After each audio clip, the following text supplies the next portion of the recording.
Steve, the Cookout Coach, and you're listening to the Barbecue Central Show. Start the game! Let's go! We'll do it live. Okay. Well, do it live! I'll write it and we'll do it live! So to get that perfect barbecue, you use wood. Are you sure it's safe? Whatever. We put the lighter fluid on, strike the match, and... Oh! Should we call the fire department? That might be a good idea.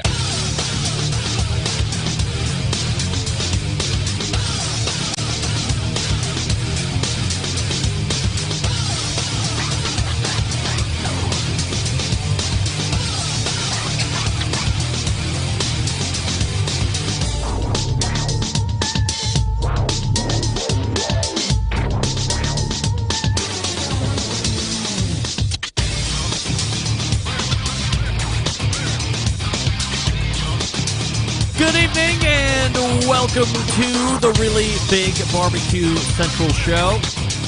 This is a show that talks about all things important in the world of barbecue and grilling. The show originating from the Rock and Roll Hall of Fame city of Cleveland, Ohio, the barbecue capital of the North Coast. I am your program host, Greg Rempe. Happy to have you aboard here on your Tuesday evening live fire fun and frivolous show. If you would like to jump in the show this evening to give your hot takes about this hot industry, here's how you do that. You can get in touch with the show by calling 216-220-0966. Email Greg at the BBQCentralShow.com. On the Twitter and Instagrams at BBQ Central Show. Anything else you want to find out about the show can be found at the main website, thebbqcentralshow.com. And here's what's happening in case you didn't get the newsletter coming up in about 12 minutes from now. It's the first Tuesday of a brand new month, and that, of course, means visits in this show from two regularly scheduled guests. In the first hour, the pitmaster of Killer Hogs Barbecue, the co-creator of How to Barbecue Right. That, of course, being Malcolm Reed in his monthly visit. We'll be talking about the lead up to Memphis in May, which is shortly. We'll also be talking about the Mac Rib sandwich that he made. McRib, usually really popular towards the end of the year, typically released in the November-ish time frame, if memory serves me correctly. And all of you maniacs that like the McRib, like Rusty Monson from the great state of Utah, goes nuts for it. Malcolm has his own take on it, and he released it here shortly. So, or not long ago, I shouldn't say shortly. He released it not long ago. So we'll talk to him about that recipe, a number of other things as well. There was a social media question that I'll ask him as we close things out that have to do with his cookers or the amount of cookers that he has. That will be Malcolm Reed, 35 past the first hour. Mike Lang from Another Pint Please will rejoin the show, and we have a lot of book talk. This is the kind of year or the type of year where you will find a lot of barbecue and grilling cookbooks coming out, and Mike Lang finds himself amongst the now many live fire cooks that can now call themselves authors as well.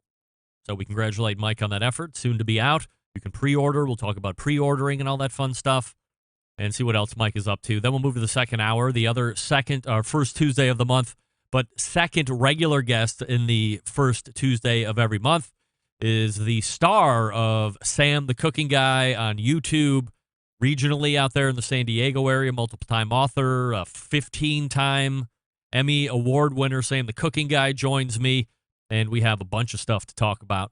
I do have an agenda of a lot of food-specific items, and always know it is in my best intention every single time to talk nothing but food with Sam, and most of the time that doesn't happen, but I want you to know, with peace and love, that is the forefront, actually on both of our minds, believe it or not. We'll see how it goes. Sam, the Cooking Guy in the second hour. Your phone calls and emails welcome as well. Greg at thebbqcentralshow.com or 216-220-0966. Don't forget, you can follow me socially, Insta, Twitter, TikTok, and Snapchat at BBQ Central Show. For a live video feed of the show, you can go to the Facebook show page, which is /BBQ Central Show. You can find the same thing on Twitch. You can also find one over at YouTube/RDRempy. We're 50% back to the Facebook. I couldn't figure out what was going on with the show page. Evidently, I needed to activate my two-factor authentication. And because I missed the date to do that by, it wouldn't allow me to post videos onto my live streams onto my show page.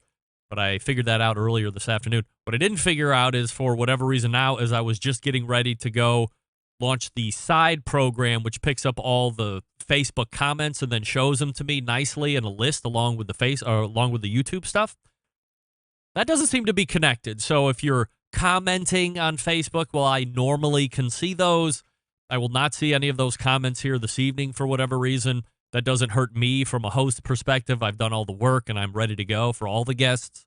But if you want me to see something specifically, I would invite you to jump over to the YouTube page. You can go to the main website, thebbqcentralshow.com, and then just hit the YouTube link there, and away you go. So let me recount. Almost a week ago, it will be a week ago tomorrow, I jaunted off to Dallas, Texas. That's where I landed. Had a day job thing over at the Peterbilt plant in Denton, Texas, which is about 30 minutes north and west of Dallas, but flew in. Had about a week lead time into figuring that I was going to need to get to Denton in order to meet a customer and answer their questions on some electric vehicle stuff. And I said, well, why don't I shoot a quick note out to friend of show and quarterly guest Daniel Vaughn, who's around that Dallas area. Maybe we could meet up for dinner. He said he was down. What do I want? I suggested Knife because I've only heard about Knife and Dallas and John Tezar, and you got to get there no matter what. And while the weather tried to dampen my mood and the meeting, believe it or not, because we were delayed out of Cleveland because of weather in Dallas. And when I landed, I didn't realize you had to take a tram 20 minutes away from the car rental place. That pissed me off. There was a storm rolling in on the horizon, like Texas textbook storm. And I was pissed and late, and I didn't want to drive in a storm and somewhere where I didn't know, and I was going to ditch the whole thing. And I said, you know what? I'm this close. Who cares?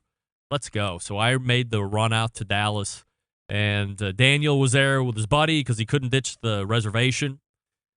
And he said, hey, let me know when you're on your way. I'll have everything ordered, ready to go. When you hit the table, the steak should be there shortly. And to his word, a 90-day dry-aged tomahawk ribeye, probably in the 30-ounce range, was there.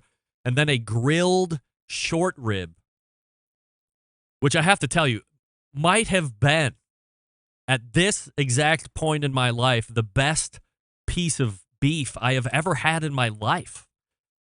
I didn't get the specifics, and I was in awe as Daniel was telling me about it, but it's originally or initially prepared sous vide. So while the traditional way of doing a beef short rib in the smoker, you find a lot of that fat rendering out of the rib itself and ending up at the bottom of the pit. This way, it's melting the fat within the rib, but it's not escaping. And then it's finished over a real hardwood fire.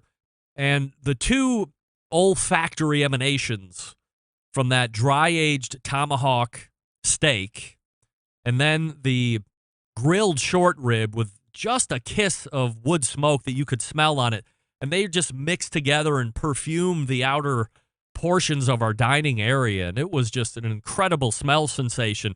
And then to dig into that tomahawk, and I know you're thinking maybe 90 days is too much, but I really like the funk factor. But let me put your mind at ease. First of all, as somebody who appreciates a dry aged, I found not too much more funk from a 75-day, which I've had it in 85 as well, to a 90-day dry aged. And there was beef that shines through first, and then there was just this static underlying blanket of dry aged flavor. So there was a great complementary tasting notes that were happening. And then the grilled short rib was unbelievable. As I had mentioned, the sear was perfect on both, and you could taste that wood smoke ever so gently on that beef rib, but it was so tender and fatty in all the right ways, not globs and strains of fat, just juicy, coating your tongue, beef-rich flavor. By the way, before I got there, Daniel and his buddy ate a Josh Ozersky burger, cheeseburger, which we then followed up for a Josh Ozerski cheeseburger for dessert as well. Have a cheeseburger for dessert much, guys? Yeah. Well, if you go to Knife, don't worry about the real desserts. Get the Ozerski burger, which as I evaluate hamburgers that I've ever had, might be one of the best hamburgers. The blend was incredible. It was so basic and so simple, but it was cooked to perfection. The American cheese on top. I ditched the onions immediately, of course, because when it comes to onions, I'm not going to be contradictory to myself in that regard. I love to live in hypocrisy, but not when it comes to that. And I don't know if I should be bragging about this or not. At the end of the night, while I did offer to pay, Chef John Tizar picks up the check. More because of who I was with, I would imagine. And as I extracted myself out of the situation, because company can elevate a dining experience, of course, the people that you're with, the conversations that you're having. But as much as I tried to extract that portion out, the food on its own stood up. It was unbelievable. The best meat experience currently. So now we sit Knife, RPM in Chicago, St. Elmo's, 3. And Knife might be pulling away a bit at this point. It's really good. All right. We are ready to go. Malcolm Reed is in the green room. Hopefully I've made him hungry with my steak review. By the way, thanks to Chef John Tizar for picking that up. He didn't know I was going to be there, but I'm working to get him on the show as well. Let me talk to you quickly about Yoder Smokers. That's right, Yoder Smokers designs and builds all their products in the USA, building pride through craftsmanship and world-class customer service being the backbone of how they've built the company. This approach translates into what can truly bespoke style product that elevates gatherings with friends and family. They're honored to have trusted places in the backyards of America. From pellet cookers to wood-filed offset pits and charcoal grills, consistent blue ribbon flavor have become synonymous with the Yoder Smoker name. Make no mistake, Yoder Smoker's flavor-driven design is unique to each style of pit, and our team has developed our cookers to perform time and time again while outlasting the competition for generations to come. It's this generational thought that is rooted in the handmade products that define the integrity of the core values of Yoder Smokers. American-made quality, endless flavor are the benchmarks of Yoder Smokers. You can check them out right now when you visit the website yodersmokers.com and grab yours today, whether you like pellets or charcoal grill or a big-ass offset like Michael Simon uses, who is native here to Cleveland. He has a Cimarron, I believe it is. So check it out, yodersmokers.com. That's yodersmokers.com. And we'll be back with first Tuesday of the month and first hour regular guest, Malcolm Reed from How to Barbecue Right. Stick around. We'll be right back. You're listening to the #1 most downloaded barbecue and grilling podcast anywhere. The Barbecue Central Show.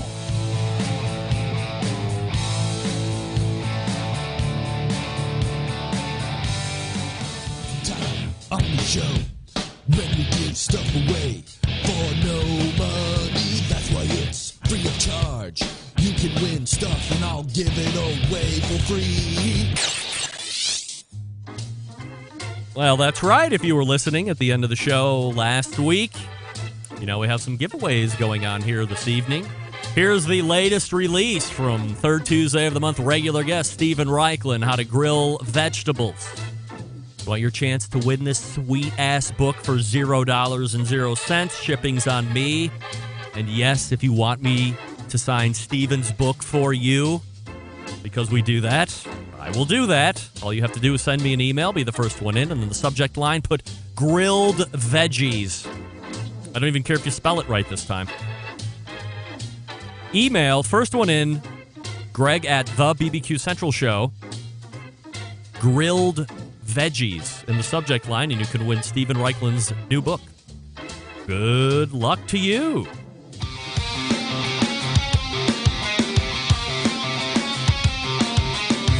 Broadcasting live from the Barbecue Central Show studios in Cleveland, Ohio.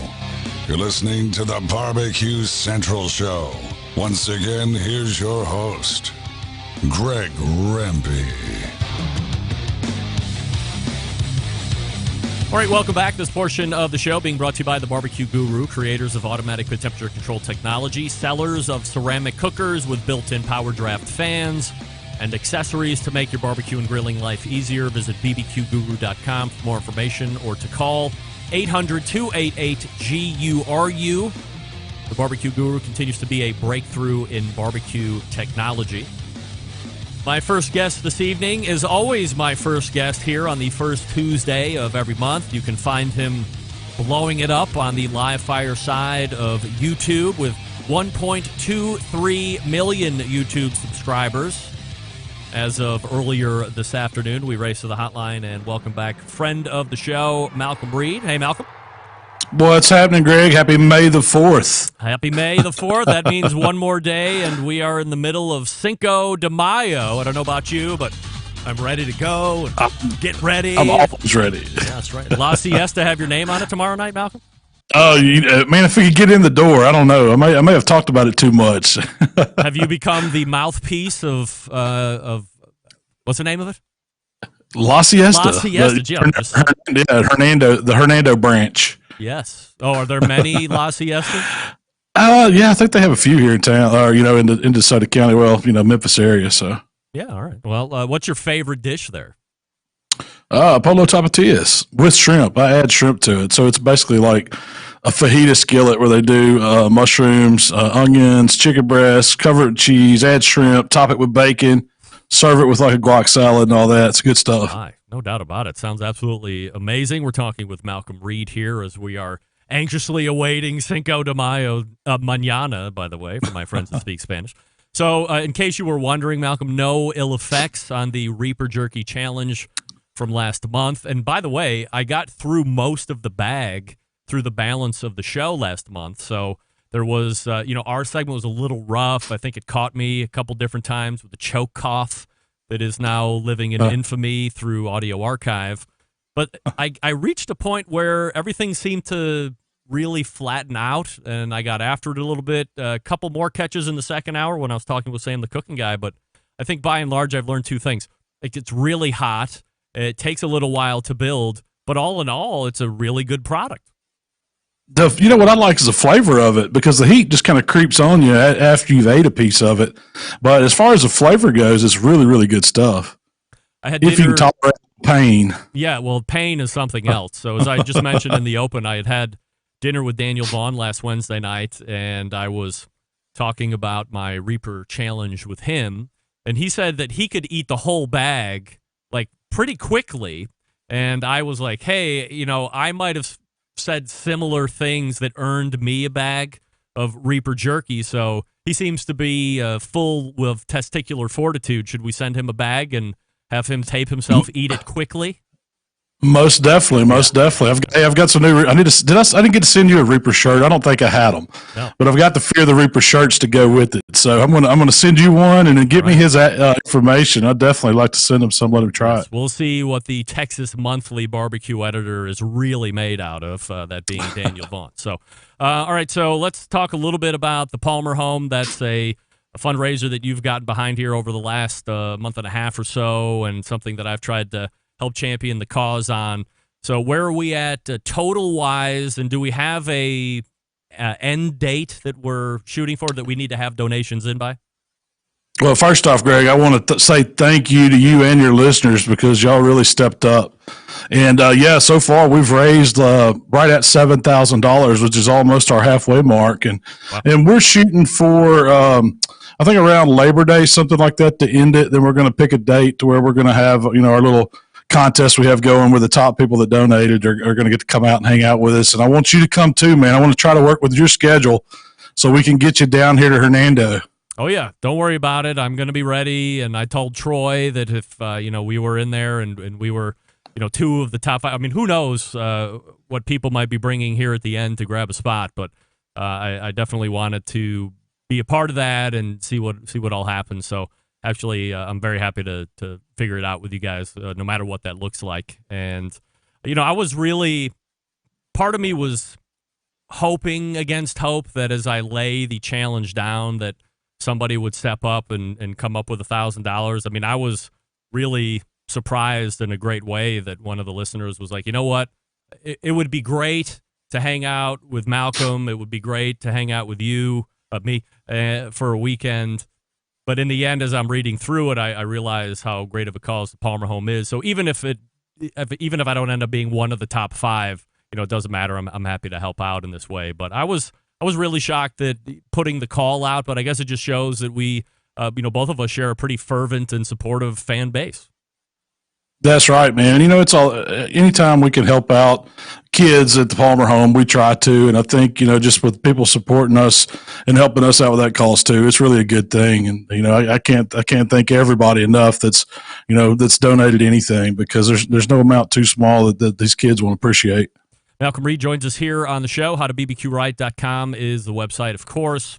I have a question that came in via the tweeter from Paul, and he wanted me to ask you. Greg, ask Malcolm if he and Jolene have filed for divorce, since all of the offset cooking is now done on the Outlaw, and he's spurning Jolene for the Outlaw at Memphis in May. What happened to his side piece?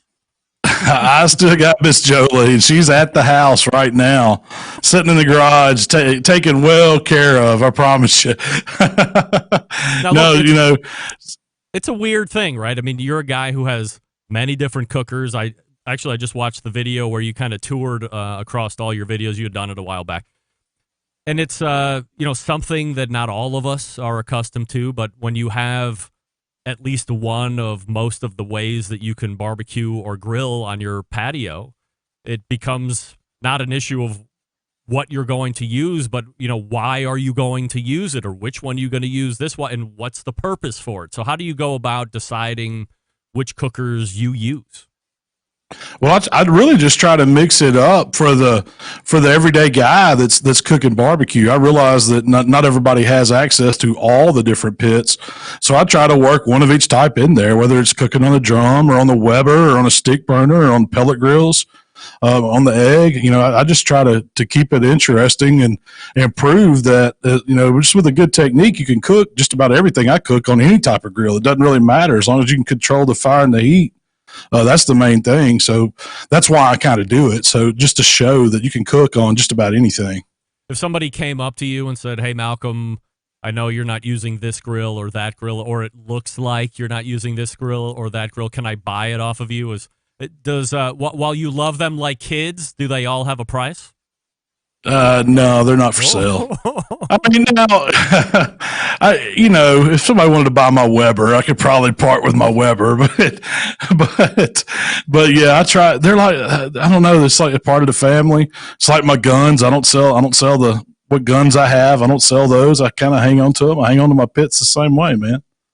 Understandable, no doubt about it. And you have some great looking pits. We're talking with Malcolm Reed. All right, Malcolm, so we are, a few short days or so away from Memphis in May 2021. We were debating whether or not this was actually going to happen, but obviously it is, and it's going to look a little bit different. Have you learned anything else about attendance and team count that you can share with us at the moment? I think we're at about 100, a little under 150 total teams. From what I've heard, there's, I think, 60 plus rib teams, 40 plus shoulder teams, and 30 plus hog teams, something like that. Give or take a few, but it's at least half, it seems like, of what the normal numbers are.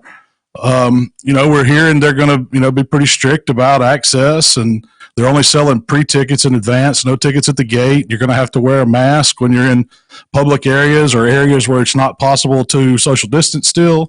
We're going to be capped at the number of people we can have in our booths at a certain time, depending on the size of your booth. But it's going on, and we're still going to have a good time and make the best of it, just to be out there cooking some barbecue. Now, as I listen to the How to Barbecue Right podcast, I know you have been deep in practice for Memphis in May. So where's the rib program at right now? And then are there any things that you have tried at the outstart of this practicing to where you are at now, where you realized, hey, I'm glad we made this change. This is going to put us in the best position? Well, what we really did was we set out to nail that tenderness or that doneness score. We wanted to get the texture right on our ribs. We know that flavor is subjective. As long as we cook a decent tasting, we've got some good products that we use for rubs and sauces the glaze we put on at the end. But when it comes down to it, you don't know what someone's flavor is going to be like. You just hope that you cook something that's not too offensive, that stands out a little bit better than the next guy. But tenderness is one of those things where you absolutely have to nail. So we've been working hard on protecting the backside of the ribs, figuring out ways to cook them to where they're perfectly done. Figuring a little bit of a rest time in there to kind of give them time to come back together, since we've kind of nuked them on the pit a little when we wrap them up to get them to the tender stage. And it's just little tweaks that we really think we've nailed down. We've really got our timeline down when we're going to fire the pit up, what temperatures we're going to hold it at while we're smoking. When we wrap, we let it creep up a little bit. We know the ins and outs of how long it's going to take us to prepare all 18 racks, because we're cooking 18 racks of ribs that day. So it's a process that we've kind of got it to where we can do it in our sleep now.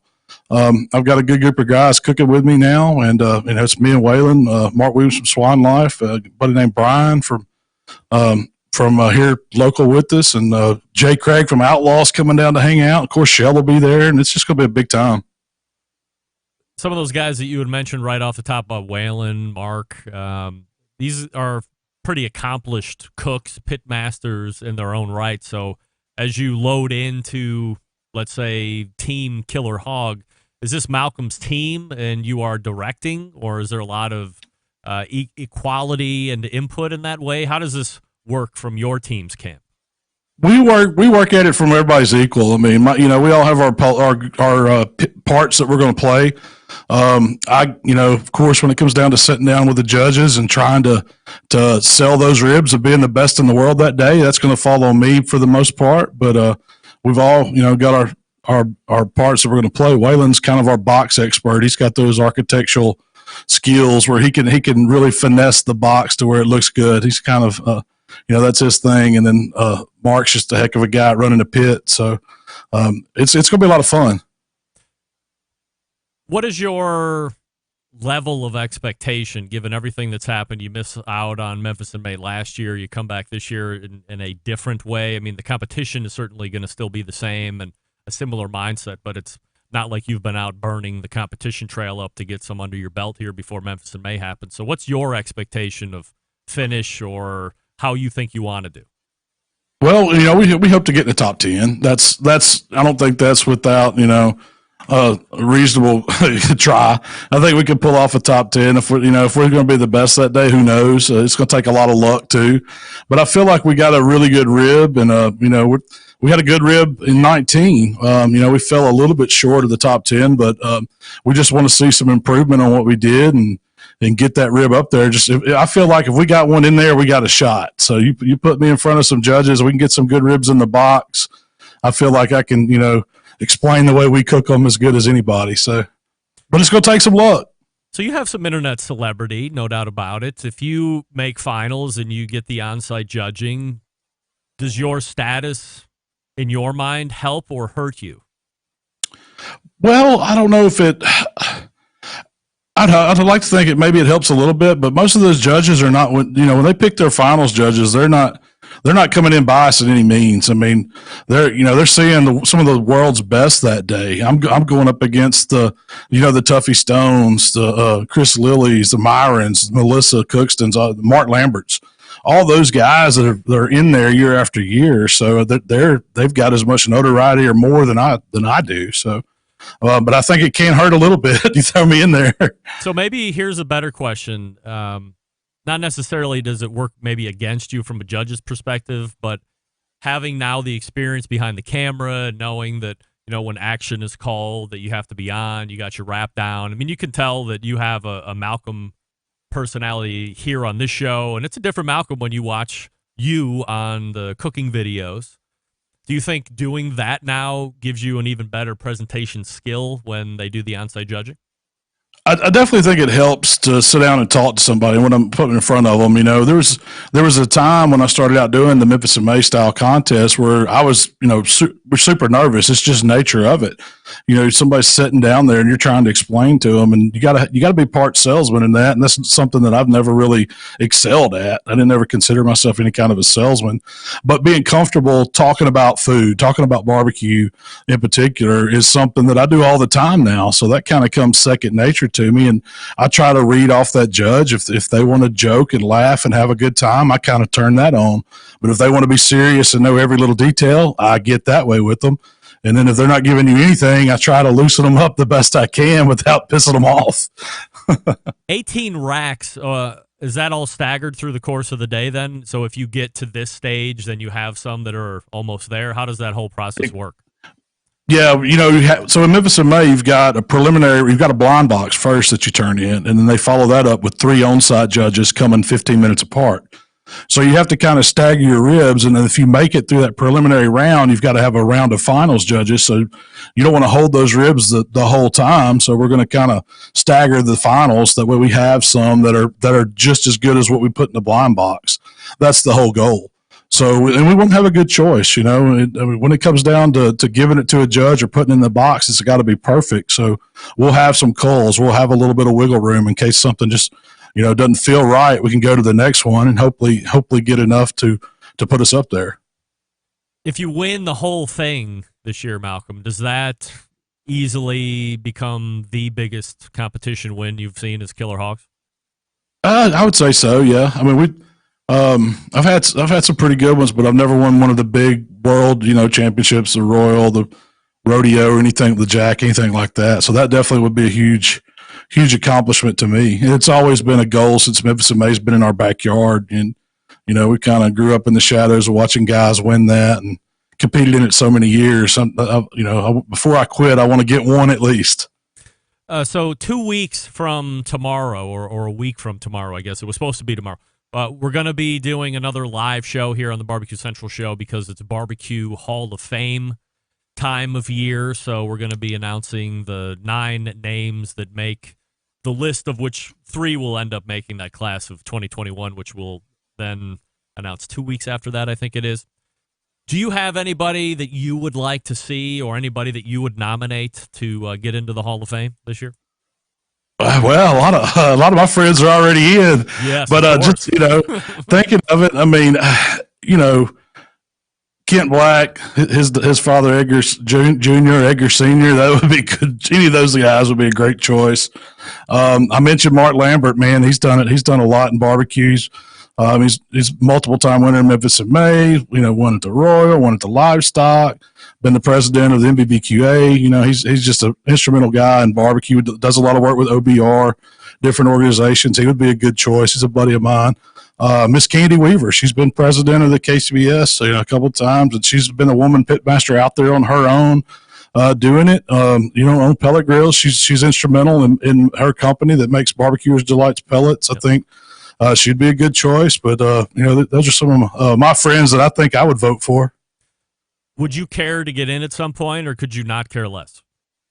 I mean, yeah, it'd be a big honor if they put you in. If other people in barbecue recognize you as being somebody that's instrumental in our world. So I think it would be a good honor. I don't know if I ever will, but it'd be cool. So the last couple How to Barbecue Right episodes, I've noticed that you've had guests, people calling in. You had a Matt Pittman episode, and then recently you just had a Nick Mangold. For folks that don't know who Nick is, he played for the New York Jets. Actually, before the New York Jets, he was an Ohio State Buckeye. Thank you. Where he had a prolific college career, but then graduated, went to the Jets, played there for 14 years, was all-pro any number of years, and has just started getting into the barbecue sauce business. And you had him on as a guest.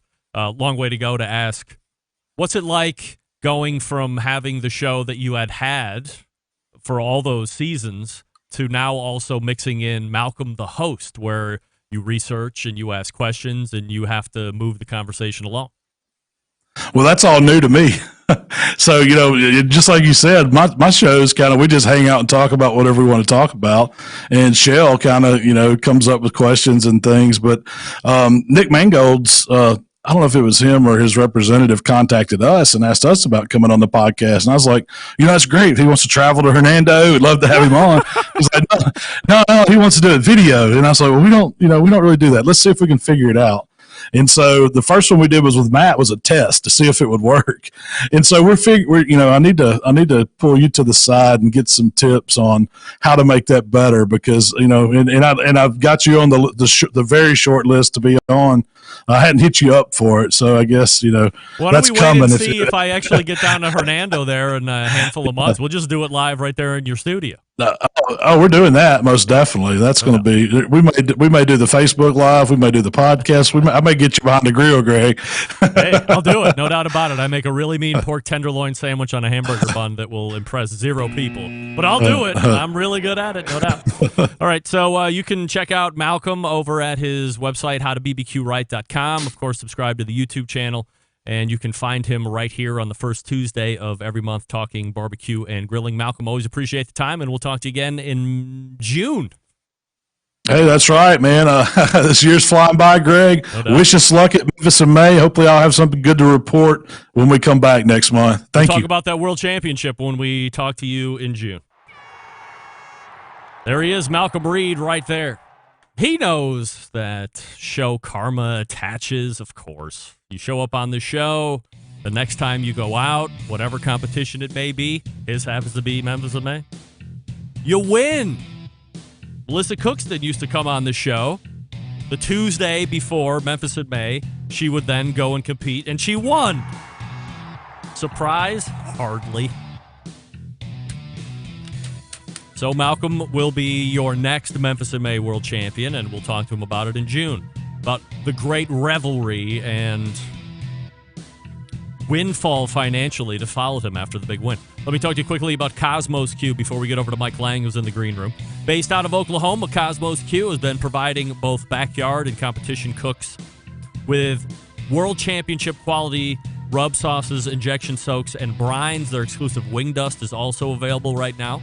Best of all, everything they make here in the United States is done with all natural ingredients. Kosmo's Q continuing to break new ground in the rubs, seasonings, sauce, and injection world. And the results are not only proven in the competition trail year after year, but also proven in backyards as well. More and more backyard warriors looking to step up that backyard barbecue game. There's no better, easier way to do that than by picking world championship quality rubs, sauces, injections, and marinades. Now, that's exactly what Kosmo's Q will bring to your table, but it's not just the barbecue game that's covered, it's the grilling game. Whole line of products that amp up the grill game. Kosmo's know what we're talking about when it comes to live fire grilling because he's a world championship steak cook as well. Now, you want to save some money?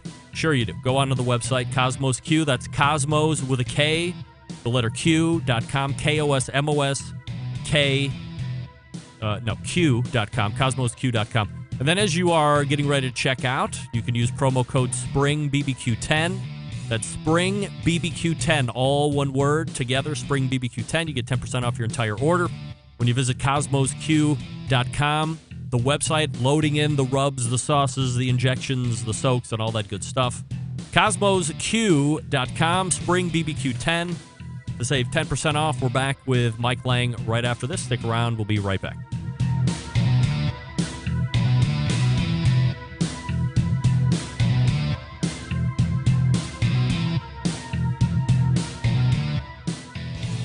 Now's the time where we give stuff away.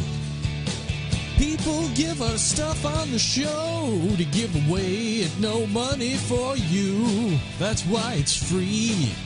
Send an email on its way when I tell you to. That's why we give stuff away. Hey, we got another giveaway. That's right. It was Stephen Reichland's book. By the way, we congratulate Alan on winning the book. Alan, send me your shipping info in another email. It says book winner in the subject line, and I will get that hammered out to you. However, this go around, you have a chance to win this sweet little drink koozie. Malcolm in May. That's Malcolm right there. He's got a big tomahawk steak. You can see his rubs right there underneath his arm. Life's too short to cook bad barbecue. It's autographed. It's a drink koozie, ladies and gentlemen, but it's really special because it says Malcolm in May. And we are in May. If you want that very singular, special gift, shoot me an email, and in the subject line, put Malcolm and May. Subject line of an email, Malcolm and May, Greg at the BBQCentralShow.com. First one in wins it. Good luck. Howard Stern, Jim Rome, Dan Patrick, and Greg Rempe. The Mountain Rushmore of talk show entertainment. Now, let's get back to the Barbecue Central Show. This portion of the show being brought to you by cookinpellets.com, your number one source for quality wood pellets for all your pellet-driven cookers. Visit cookinpellets.com for more information or to purchase. If you prefer to buy at amazon.com, you can do that as well. It's cookinpellets.com. My next guest is one of the most respected live fire cookers and Instagrammers and bloggers out there today. Loves cooking with his fleet of Webers. Let's go ahead and race to the hotline as we welcome in new book author and friend of show, Mike Lang. Hey, Mike. Hey, Greg. How are you? I'm great and appreciate you making time. You look fantastic. You got a great camera set. I mean, look, I don't know how to let some of the other guests know, but I'm not talking about the regular guests. But from a guy who I would say shows up, infrequently, you really have quite a setup. Great camera. The lighting is great. A microphone. You really know what it's like. You should be consulting on how to be a guest on these kind of shows. Well, thank you very much. I'm kind of a nerd at heart. So when it comes to things like this, spending time with you, I always want to make it look good. And, that's the best way to approach it. How's it going to look good? And I think it represents what I do and everything else. Mike, as with any successful live fire personality, a book deal seems to find them or they do one. And then I have them on the show and try to get them to divulge the filthiest of details and deals and payments and back-end points, private jet usage, and so forth. So before we get into that stuff, tell me how the book deal came about. An email. It's funny. I've been approached before, and I'm sure a lot of folks have been in my same situation where, you get a random email. Hey, I like your blog. I like your Instagram account. How about writing a book on X, Y, Z? And I've had a couple in the past, and both times the ideas pitched I knew they weren't me. So I always, politely refused. This offer came through, and it was probably the most thoughtful, worded offer I had received. I mean, it really did a deep dive into what my content was and what I believed in, and of course pitched grilling and beer, which is a really easy low bar for me to get over.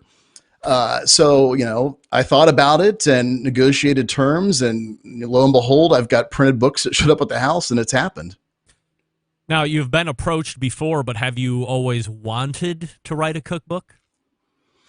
I think I've known somewhere it's been deep inside me. And I think a lot of things, it's like with anything in life, you see people and a lot of tremendous people that I respect that have published books, and you always think, man, I'd love to do that, but can I do that? And I've learned, after 25 years in law enforcement and public safety and public service, that when you have things that are given to you as a possibility, and if it scares the hell out of you, then those are things you should probably do. So this scared the hell out of me to put out something that I felt was, top notch for me, and that was had beautiful photography in it. And, I said, I'm going to do it. And, as things tend to go, it seems to have worked out so far till people read it, Does leaving some kind of legacy pieces for others to find in the future play a part at all in wanting to do this as well? I don't think so. I tend not to look over my shoulder in life. I tend to look forward. So it's a matter of me in the moment and accomplishing something and checking something off my own list in terms of testing myself and pushing myself further. Because we all sit still and play to our strengths, where are we going to go? So no, it's a matter that I was able to do it. I'm proud of it. It's not unlike the feeling I was lucky, really fortunate to write some articles in Sports Illustrated a few years back. I think we talked about it at the time. Yep. And just friends, from college that would see it at an airport and, one, make fun of me because I have zero sporting ability and was writing in Sports Illustrated. But, to talk about grilling in a different format and to reach people, that spoke to me. So to put a book out, I think was a natural extension of that. And it was a hard experience, but I think hopefully a rewarding one. Mike Lang joining me here on the show from Another Pint, Please. Mike, how did the book writing process go for you? How did you find it? At times painful. It's funny. I listened back to the BBQ 10 minutes or less, and her talking about her process, and I could relate to Absolutely all of that. And I was lucky to contribute some to Jamie Proviance's last cookbook that he did for Weber. And so I had a kind of a sneak peek as far as what that process was like. But, it's hard. I think the recipes aren't that difficult as compared to writing those intro bits of prose where you wax philosophically about the origin of chicken tenders or jalapeno poppers. Thankfully, I like writing about things, so it wasn't as bad as it could be. But those things and timelines and pressure can take a toll. Plus, still working full time and really working, 2 to 3 jobs. It's a lot to undertake. So how long did it take from start to getting the final pages into the editor and then to print? Probably about, almost 9 months. Well, that's less than I anticipated. I figured maybe well into a year and a half potentially. Yeah, I think the final manuscript was approved in January, and the whole thing started back in March of last year. Ironically, during COVID, which I didn't have any free time extra because of the pandemic. I simply had the offer and ran with it. But yeah, incredibly, just wonderful editor, and the designer on the book was absolutely amazing. When I first saw the design, I couldn't believe it. I was like, wow.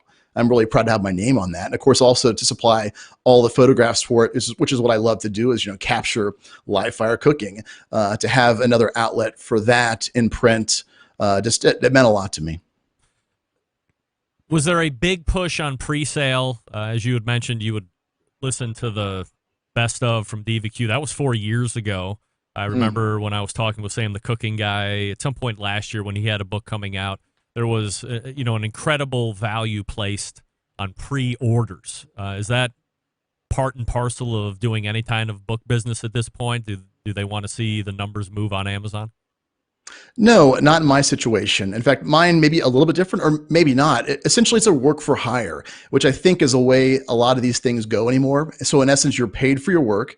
There's no royalties involved because the book, they're taking a chance on an unknown factor. I'm able to take a good picture, but maybe my book's not compelling. Maybe it doesn't sell. So, I'm comfortable with the terms we agreed to and for the work I put in for it and what I get out of it, especially with the rights to my photographs. But no, so you're paid in draws for the work to be done. And then they still work with you on publicity. And of course, I created something, so I want to share it. And I've been truly overwhelmed by, my friends and followers online that have reached out and want copies and have pre-ordered them through me or through any of the major retailers. I mean, it's available where books are sold, as the saying goes. But in terms of what that pressure is to make it work, no. I mean, I kind of might do my own publicity because I enjoy that sort of thing, talk about something fun that I think people will enjoy, especially with Father's Day coming up. Not to plug, buying a book for Father's Day, but good idea.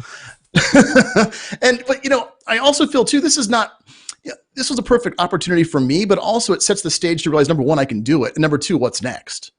And so much to have learned about the process, about me, that I think it's one of those things that you take that first leap, once again, looking down the road, not looking backwards and seeing, where it can go. And that's kind of what I hope to do.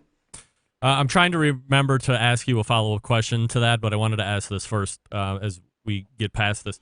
From a compensation standpoint, so you're paid like an advance, and then you're paid some point in the middle, and then as the book drops, is that somewhere in that neighborhood of how the schedule goes then? Yeah, mine was 2 draws. It's one in the very beginning, and then at the very end, bookend, so to speak, when everything's complete and signed off on. All right, and then there's no sales figures that you would then eclipse where you've kind of paid off yourself on those, and then you get a percentage of something else after the fact? No, I mean, it's kind of a gamble on both parts. It's a gamble on theirs, that all the work and effort they put into it, which was sizable for sure. It's a subsidiary of Macmillan Press, or I lose that it does really, really well, and they benefit from it. But nonetheless, that's all data and facts and statistics that I can then carry forward to my next project. It's all about, stair stepping and building to what's next. So let's say somebody's listening and they're finding themselves in a similar situation. Everybody's situation is different. Everybody's business savvy is different, and everybody's point of importance is different. So how do you figure out what makes doing this worth it to you? I'm not talking about any of the other stuff we already talked about. I'm strictly financially, because at some point it comes down to just the finances. Because you have time that you're going to be putting into it. So what makes it right for you? How do you figure that out?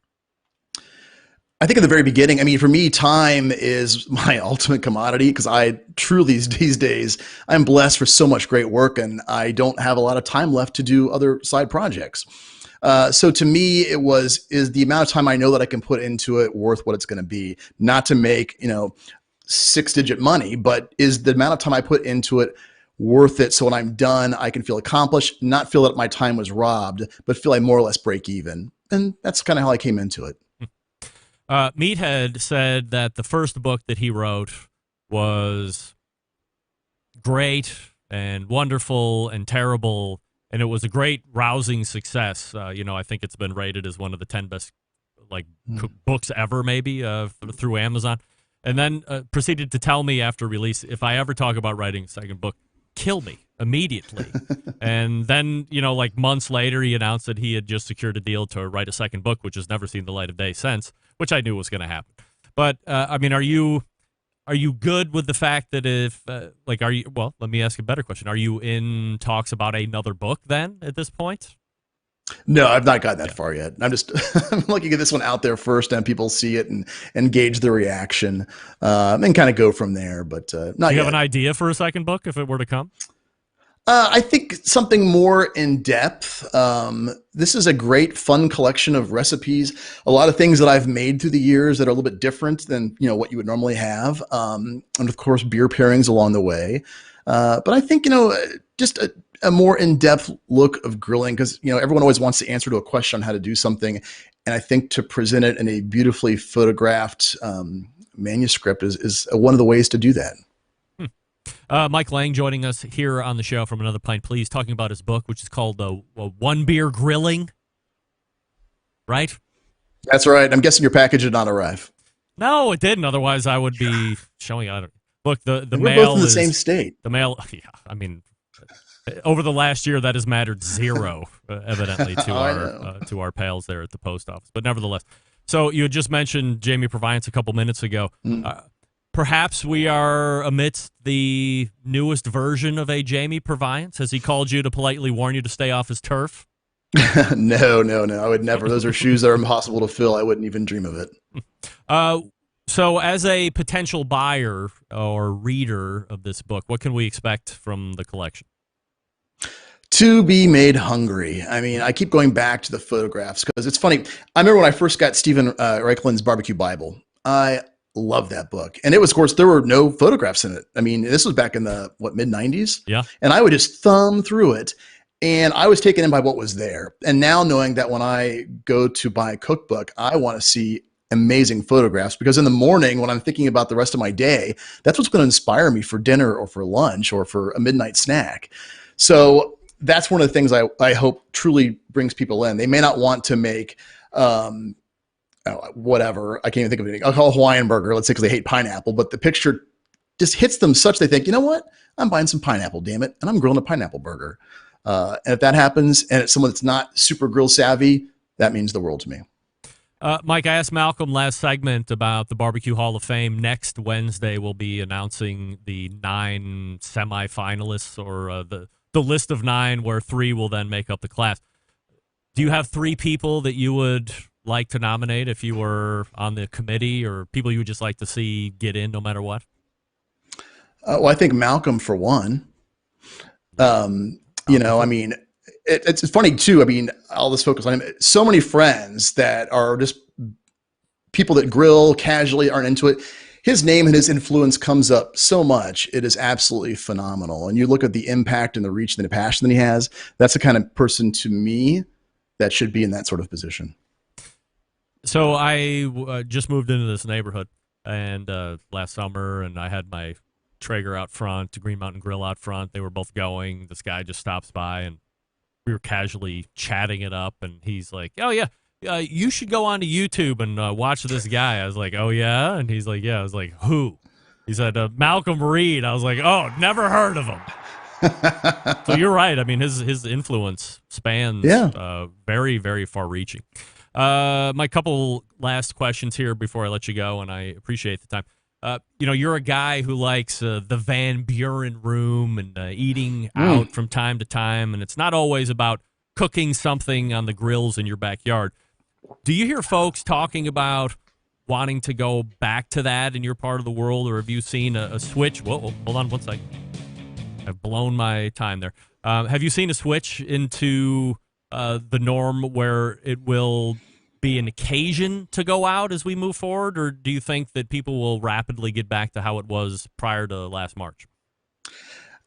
That's a good question. I mean, I struggle myself because, I mean, as you mentioned, there's a great craft cocktail bar here in Dayton called the Van Buren Room, which I was going to weekly pre-COVID, and I probably have only been a handful of times since then. I think it'll probably happen gradually. And to me, it's not a matter of not feeling comfortable or safe. It's just a matter of, when things change, you get into different rhythms. You stay in those rhythms until something pulls you out of it. And I think it'll happen, but I think it's going to take a little bit of time. Last question before I let you go. In your expert opinion, and I know there's a few factors into this, but what's the best gun to carry for concealed? I enjoy carrying. I've got a Glock 45 9mm single stack. It's pretty small. If you carry a larger Glock, I carry a 23 at work. It's the same weapon system, so you're comfortable with it. I'm not of the mind of changing things up. Keep it simple, keep it stupid, or keep it simple, stupid. It makes sense. Yeah. So that's what I enjoy to carry. It's lightweight, small, easy to conceal in your waistband. It works well. I recommend it. A lot of people talk about throwing large brass down range or having a man-stopping power. What's the real life thought on that? If you're carrying a gun concealed as an average citizen, you're basically carrying what I call a belly gun. You're going to only pull that gun out if you are in fear of your life or protecting somebody else's, and you intend to use it. It's not for a long distance shot necessarily. You can't imagine every situation, but in most realistically, it's going to be something is an immediate threat to your life, which is defensible, and you're going to use it. So no, it's something that's small, compact, that's going to stop somebody. And that could be a much smaller weapon too, but it's simply a small frame gun that's going to protect you or somebody else, and your life depends upon it. Forget about your life. Go out and buy this damn book already that Mike Lang has written. It's One Beer Grilling. You can find it wherever books are sold. And this technically flies on the 11th, correct? It's still pre-order at the moment? That's correct. If you order it through my website, if you, for some reason, want me to sign it, a little bit past that. But yes, pre-order should ship on May 11th. All right. So we'll be on the lookout for that. Pre-order it now.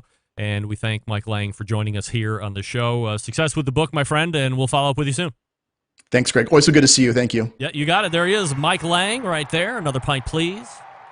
So go get that book. You want to get it. One Beer Grilling. Yes, we love that. By the way, we congratulate Darwin Carlson for winning the Malcolm and May koozie.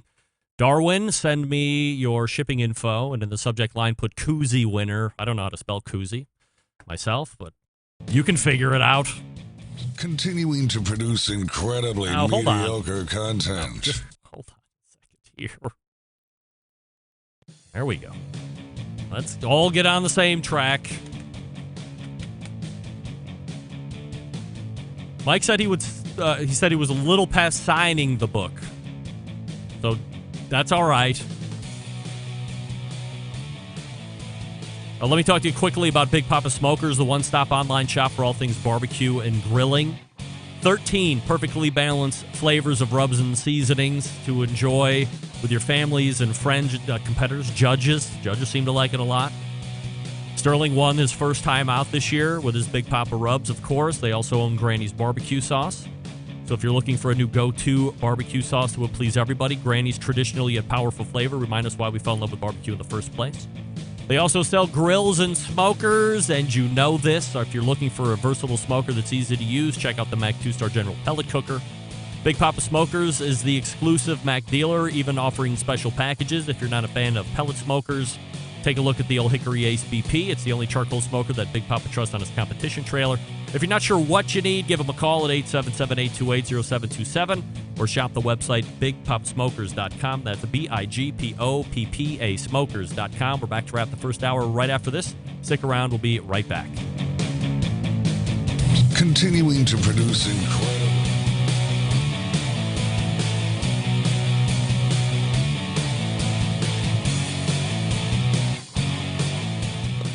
continuing to produce incredibly mediocre content in an exceptionally professional way.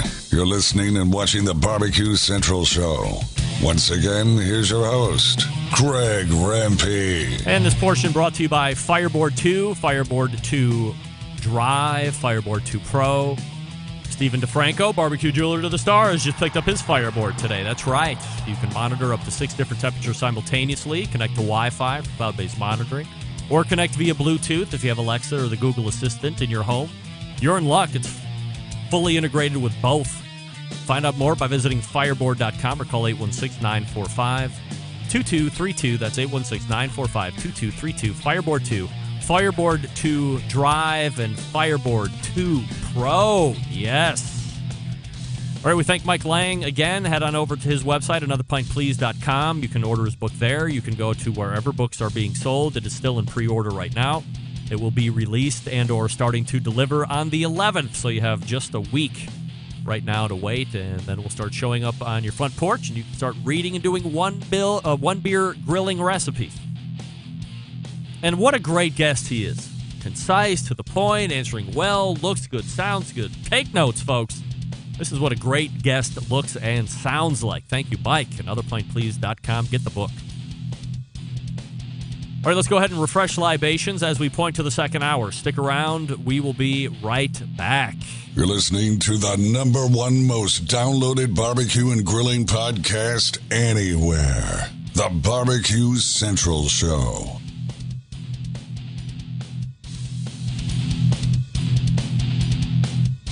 Hey, this is John Dawson of Patio Daddy-O Barbecue in Boise, Idaho, and I've got it locked on the 50,000 gigawatt blowtorch of the internet that is Barbecue Central. We cook because we have to, and we grill because we want to.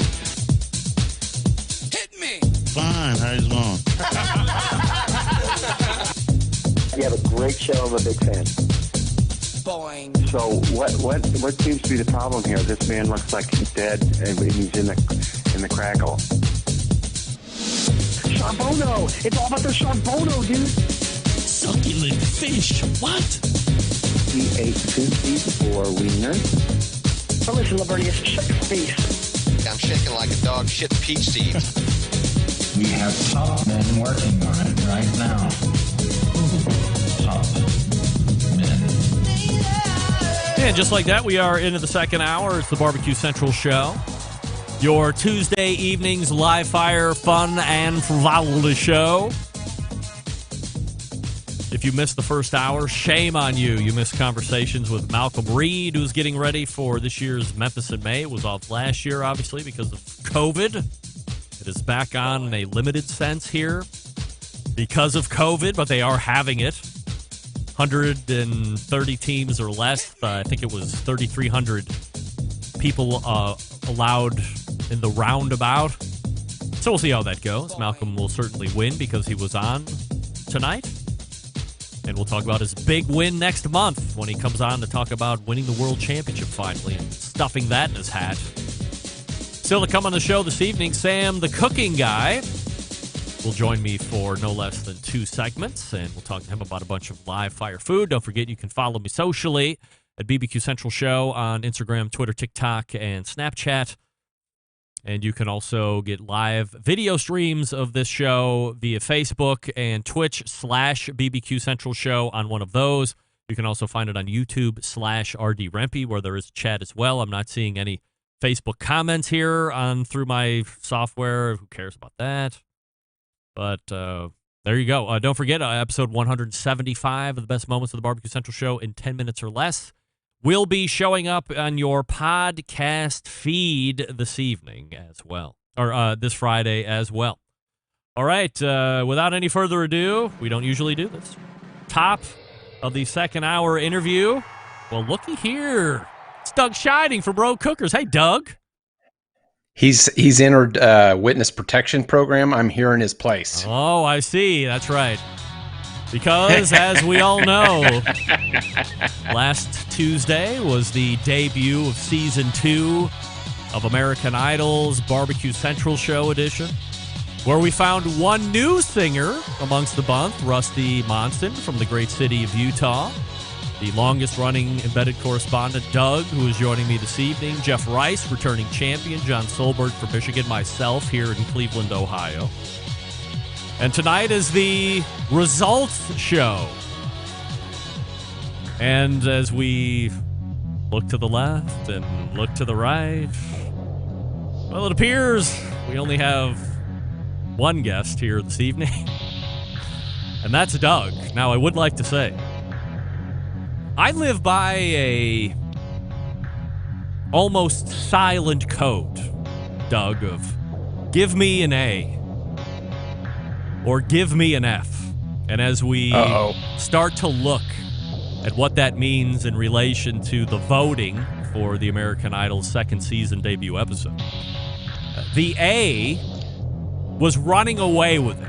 Jeff Rice, far and away, number one. And it's like with a bullet, a G450 at takeoff. Forget that. An F-15 Tomcat, fully ballistic, afterburners running. I mean, he was just running away. Top Gun.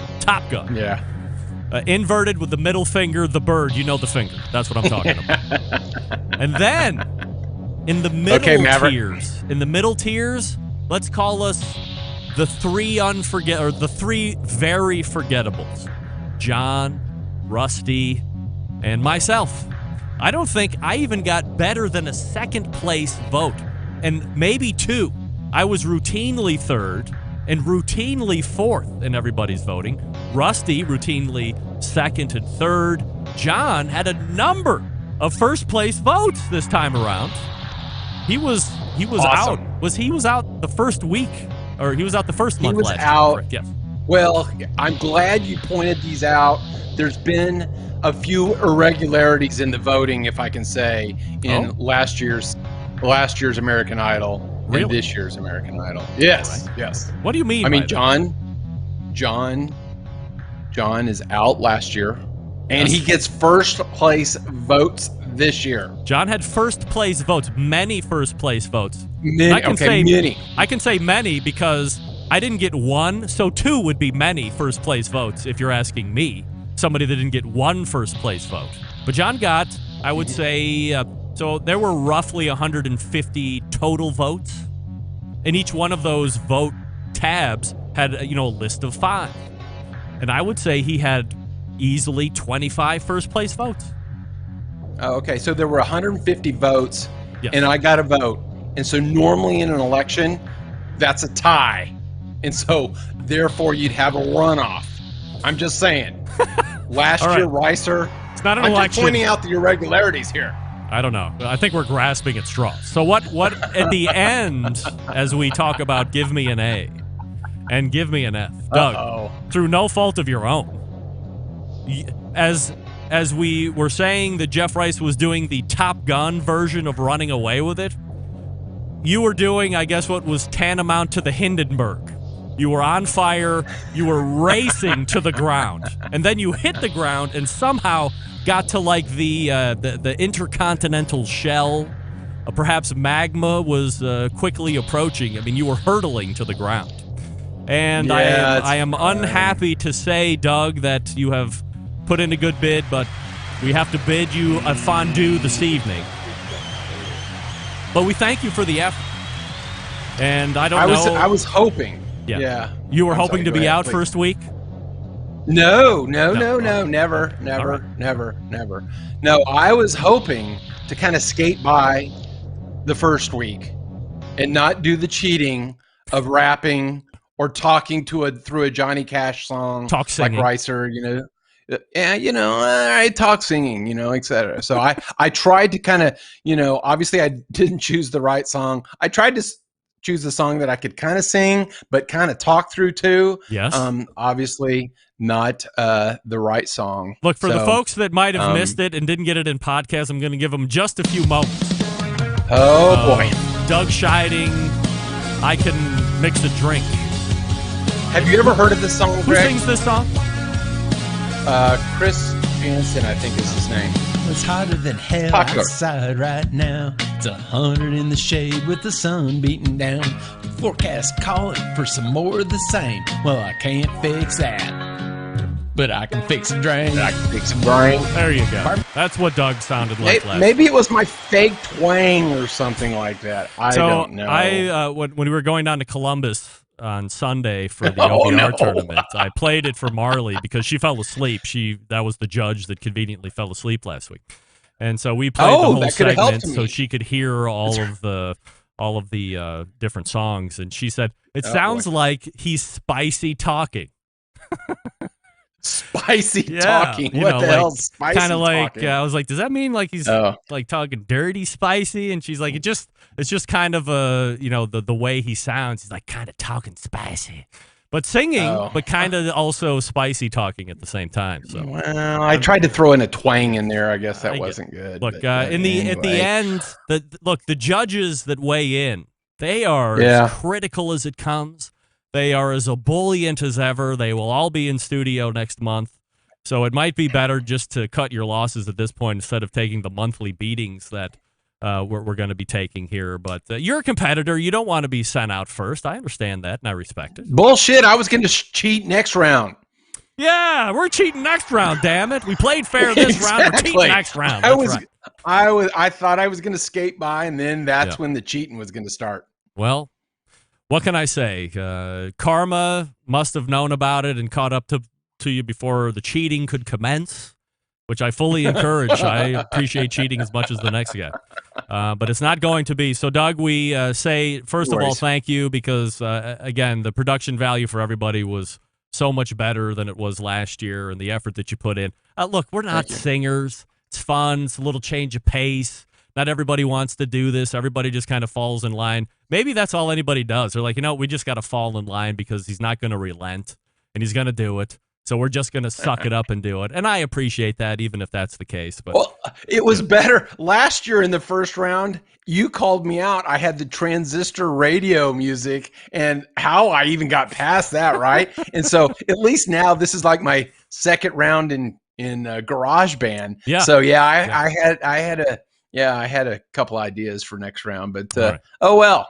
So we'll see what happens. But if there is a episode or season 3, you can rest assured that my longest running embedded correspondent, Doug Scheiding, will be there, no doubt about it. And Doug, I appreciate you doing it again, season 2, and thank you so much for participating.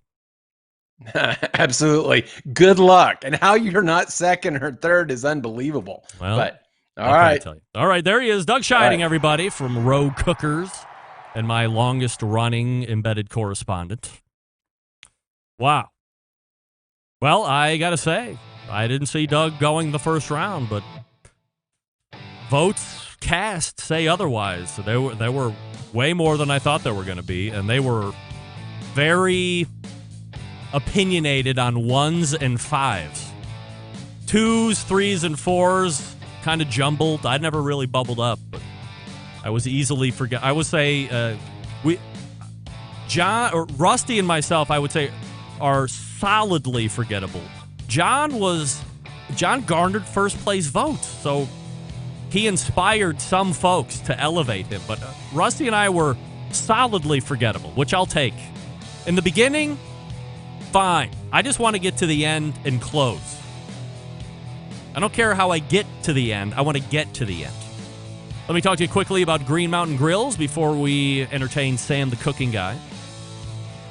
2 different models to choose from, a choice line and a prime line. If you want to save some cash, certainly up to you. Get the choice line. You don't need the tech? Fine. You don't get meat probes. You don't get Wi-Fi technology or app technology or anything like that, but you get a great cooker. You get a lot of space, especially with the Jim Bowie, if you don't need something that big. Daniel Boone is fine as well. Both of them accommodate the pizza oven insert. Now, if you want to spend a couple extra bucks, if you want technology that is leading the industry, then you want to get the Prime line, the Prime Plus, actually. The Prime Plus has peek-in windows on the main cooking chamber and the pellet hopper. It's got Wi-Fi technology. You can control it with an app that you download on your phone. It's got lights in the cooking chamber, so if you cook in exceptionally dark places overnight, hit the light button and boom, you can see what's happening in that cooking chamber. It's very convenient. And it's really not that much more than a choice line. But it's totally up to you. Continuing to sell through a dealer network because that is the backbone of how they build their business. find a dealer near you. Go to greenmountaingrill.com, use the dealer locator, and then visit that dealer. Talk to them until you're blue in the face. They're fully educated. They will educate you. You'll get that cooker back to your yard. You will use it. You will be a success. And then you'll be the pitmaster and envy of the neighborhood. High fives and fanny slaps from the bros. Extra tight hugs from the ladies. Gentlemen, you know what I mean by that. GreenMountainGrill.com is the website. That's GreenMountainGrill.com. They also have accessories there to complete your Green Mountain Grill experience. All you have to do is head on over to GreenMountainGrill.com and check it all out. We'll be back with Sam the Cooking Guy right after this. Stick around. We'll be right back. You're listening to the #1 most downloaded barbecue and grilling podcast anywhere. The Barbecue Central Show.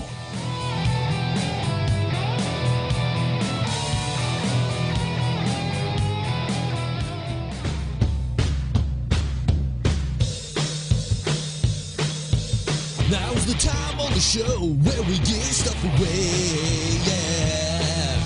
It's free and you don't have to pay a thing, that's why it's free, yeah. Oh, just when you thought the giving was over, indeed not, my friends, for I have no less than 2 copies of Stephen Reichlin's brand new book, How to Grill Vegetables. This is the live fire master who has penned yet another epic reference guide on how to do live fire cooking. Savory cabbage bulgogi, grilled vegetable paella, grilled red bell pepper and feta dip with plancha pita, just to name a few. If you don't know who Stephen Reichlin is, you're a dope. Hey, you want to win this book? Fine. Send me an email and be the first one in the subject line. Write Stephen Reichlin, and you got to spell his last name right, or you're a loser. I won't take it.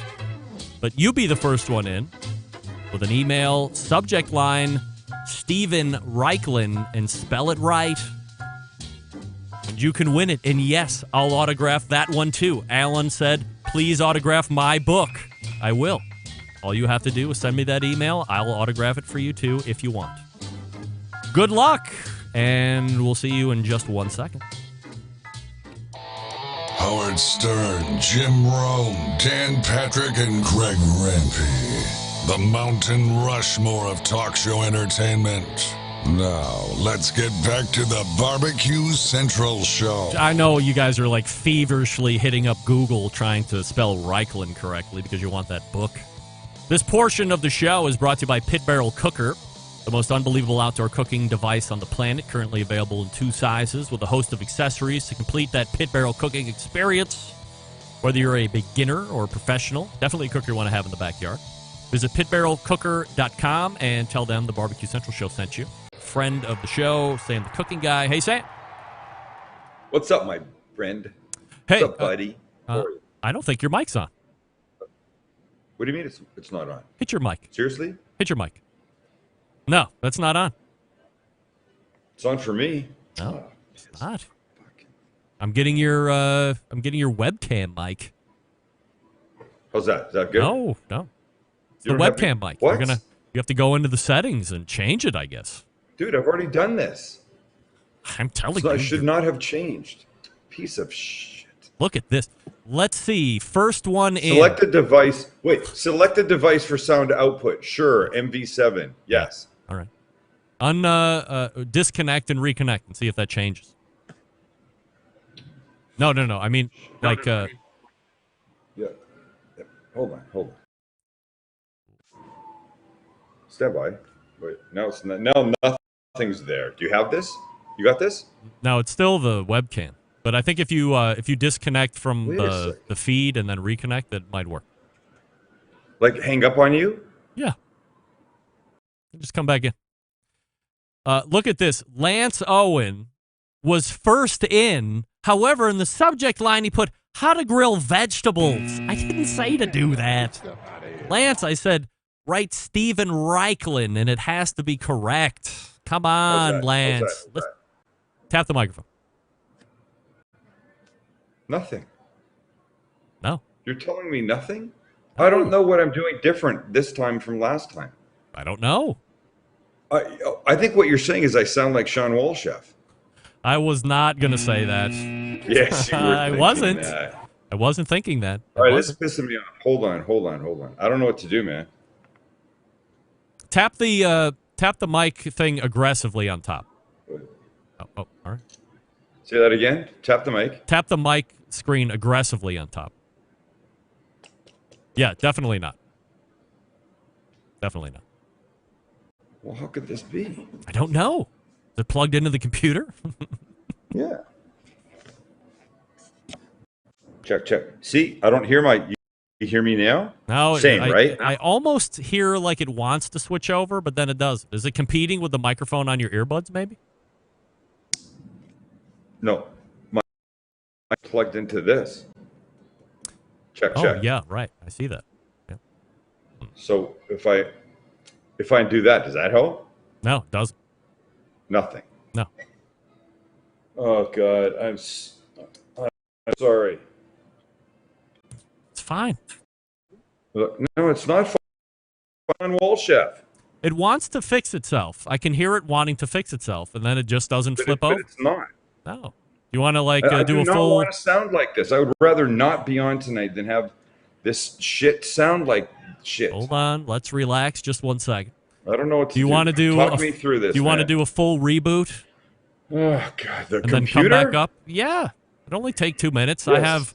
I have people to yell at because they didn't listen to my instructions for. Oh, okay. Well, he's out. He's gone. All right. Now, let's go back over this. Well, gang, I have to tell you, he might be out for week or month 1 of American Idol Barbecue Central Show edition. But winning the book as a consolation prize for getting booted out this month, Doug Scheiding. Dennis was right behind him. Lance Owen coming in late, way late. But Doug Scheiding wins Steven Reichland. So, Doug, go ahead and shoot me your photo. Yeah. But you wrote how to grill vegetables. The first. You were way late after that, Lance. Too late. You're too late. You're on Hawaii time. You need to toughen up a little bit. You need to get out of your paradise mindset and get into we live in hell mindset where you can be tough and you can win. So, Doug, you win.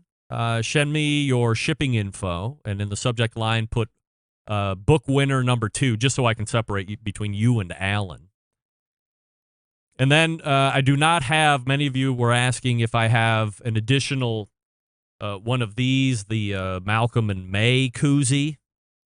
Let me give a better shot of that. The Malcolm and May koozie. I do not have another one of those. So Darwin Carlson is the winner of the Malcolm and May. How about that? And it looks like we'll have Robert Moss back on the show here in just a little bit, which is going to be great. He's got some great topics that he's been talking about recently. If you're not subscribed to his Q sheet, you want to go over to his website, robertfmoss.com, and subscribe to the Q sheet. Hey, it's on now. It's working. Yeah, there you go. All right. I guess now, we'll reboot. Let's make sure aggressively tap the microphone. There it is. All right, we're winning. See? Look, I know how to fix stuff. Right? You get all you were getting all spooled up, and I'm like, hold on. There's 2 or 3 things that we can try. I just want to make sure that your audience understands this. Listen. Oh, right. Audio is important to you. It's important to me. Yes. Because I know how important it is to you. Yes. Thank you. And I don't want to be an inferior sound guest on the program. We've heard those people. It's not a good thing. No, right. I want to give you what you expect. So now we're okay. All right. So you sound good. All right, everybody take a breath. Deep breath. It must be chilly there in San Diego because you have a hoodie on. You're not tacos hoodie. You know what? It's ridiculous. Look, I'll tell you what it is. You know what this is? You forget. It's your barbecue T-shirt. That's what it is. That's my barbecue T-shirt. It's 64 degrees in San Diego. Ooh, it's 64 degrees But here it in just Cleveland, the too. wind came through a little bit. We're on the 6th floor. Yeah. Wind came through a little bit, and it, whatever. Hey, What do you got there, buddy? You sell things from time to time. Would you? This. By the way, this is not for sale. I think this is one of those promotional items. This is something that you would ever be interested in. Something like this. A Sam the Cooking Guy koozie. This is Malcolm Reed. Having a little fun with Malcolm in May because, of course, we know the big competition is coming up. Memphis in May. That Malcolm goes to. So a little play there. Would you do that? Absolutely. I'm not really a koozie guy. I heard that. Yeah. So I think that's a no. Yeah. Darwin Carlson actually just won this very unique drink koozie. Hey, that'll be.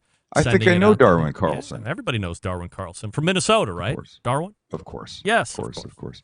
All right. So, Sam, did you happen to listen to the Kent Rollins interview that I did last week? I did. Now, do you want to give me shit about not asking Kent about Skeeter in any form or fashion? No, I think that you've probably laid in bed at night and done that to yourself. All the conversation we had about who the hell was Skeeter and why was he C-blocking you from getting to Kent? I mean, come on. How do you not ask that question? Well, what was it? His charming, out on the range accent. Why, I we all just, that kind of thing. Is that you just were like, whenever you start the stereotypical Southern accent, all I think about you doing is Paula Deen. I don't know why. But I think the first time I ever heard you do that, Paula Deen was in the news, and you were talking about how her kids needed to get off her tit at 50 years old or whatever it was. But you had the "Hey y'all," I may or this may Paula not Deen. have said that. Yo, you may said or may it. Not have said I have that. it on audio. But so why didn't you ask the question? Was the question on your list? No. So what happened is, through my due diligence and through sound checking, I was talking with Kent and his wife. I assume it was his wife. Maybe it was his daughter. And I said, as we were getting through it, and I thought we were building a little rapport, I said, "Hey, Kent, who's the Skeeter?"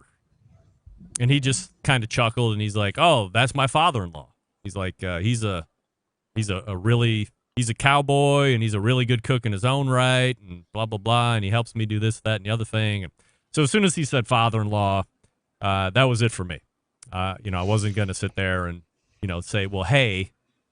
Skeeter's a little quick on the trigger, y'all, if you know what I mean. You should have.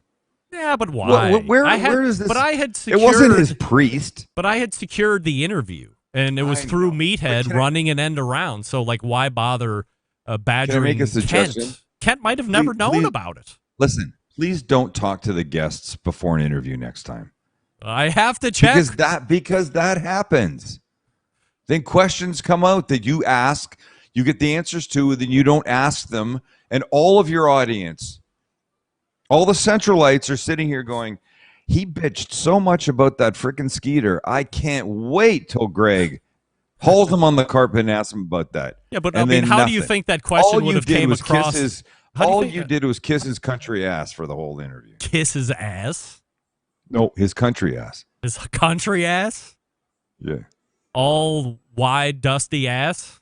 That's what country is, right? I didn't say wide and dusty. That's what the country is. It's wide and dusty. There's nothing. I mean, do you think... Where's the Greg? Where's the Greg that we like? Are you expecting that had I not done any pre-interview and I just would have risked that he sounded okay, that when we got through the introduction, I would have said, "Hey, Kent. No. Before we get into this, let me ask you, who the fuck is this Skeeter?" No. Do you think what that's I'm what would have saying happened? is absolutely do your pre-interview. Yeah. Of course. But limit it to sound and what's the weather where you are and maybe what are you wearing, Kent? Right. Is he wearing chaps? Does he wear chaps? Did you ever ask about chaps? No. I didn't. I'm saying just keep it to that. You know what happens. You talk to somebody, you ask them a question or two, and then you have the answer. Now you do not bring that question up in an interview. So, but what I'm saying is, do you think my do you think my questioning of Skeeter, had I not brought it Yes. up or learned anything in the pre-interview, or not read the book, which I did and found out in the book as well to confirm that it's his father-in-law, that I would have been aggressive or more aggressive with who's Skeeter line of questioning? I just think certainly in the days leading up to the interview, I would have imagined you would have been slightly more aggressive about the Skeeter question. Yeah. Because you certainly were excited about who the hell is this Skeeter blocking me from getting to Kent Rollins. Yeah. And his little list of questions and, who's your audience and how many people listen and what are we going to talk about and how is that relevant to any guy? Look, you realize it was a mistake now. Let's just end it. All right. I've made my point. Alfonso Franco in Instant Chat said, Sam is instigating a playground fight. I don't think so. No, I'm not. I don't think so. No, Alfonso, I not disagree. really, but isn't it? Look, I agree. If we had the interview or we had the talk that we had, and then Kent was on the week following that, could have been a completely different situation. I was hot. I was offended. My ego was hurt. All the things that little self-centered. Whoa! I almost let the you-know-what word fly. All those self-centered bags like me get their butt hurt over.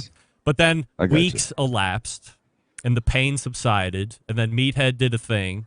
And then I felt like Meathead did me a solid, so I couldn't burn a bridge for Meathead by coming after Kent. So I just relaxed and played like a human, and that's the way it went.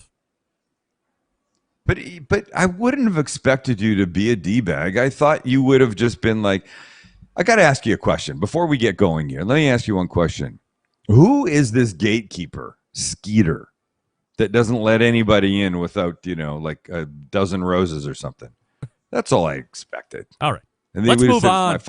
Let's move on. We're done with Skeeter already. I tried to do that 3 minutes ago. Would you have any interest in going out with Kent Rollins onto the plane for a 2-week work and do chuck wagon cooking? Not in the least. Not in the least? No. What am I sleeping on? A bedroll? I know they talk about a bedroll. I know what that is. That's like a 3/4 of an inch piece of hard something on the ground, and you're using like your boots for a pillow. But what if he supplied you with a cot? Like sleeping accommodations off to the side. Do you have any interest, or does that intrigue you at all to be a chuck wagon cook like that for Cowboys? Do you think it would work your culinary skills to any degree, or not really? Look, I think it would be fun for a couple days, but 2 weeks? And then Maybe here's longer. the problem. No. I'm a city boy. What, you want to do that? Do you want to go out 2 weeks, sleep on the ground with rocks in your ass, and being up at 4 a.m. so you can make coffee Kent Rollins way That sounds for like a bunch of cowboys? Look, I got to tell you. You like the sound of that? I would go for the coffee.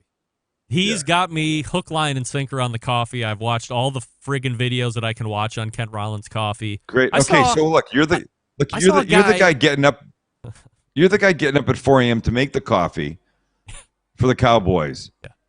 I'm getting up at 4:30 anyway to run. So yes, I would rather get up at 4:30. Yeah, it's cookie. No. I don't want to be up for. I don't want to do that for 2 weeks. All right. Are you intrigued at the coffee at all?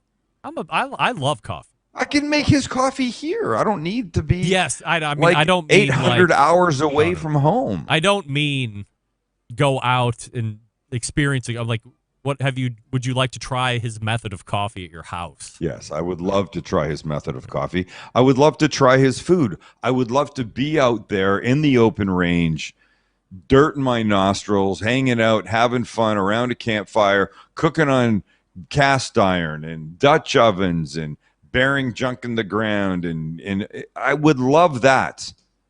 2 days, but 2 weeks, or potentially more. No.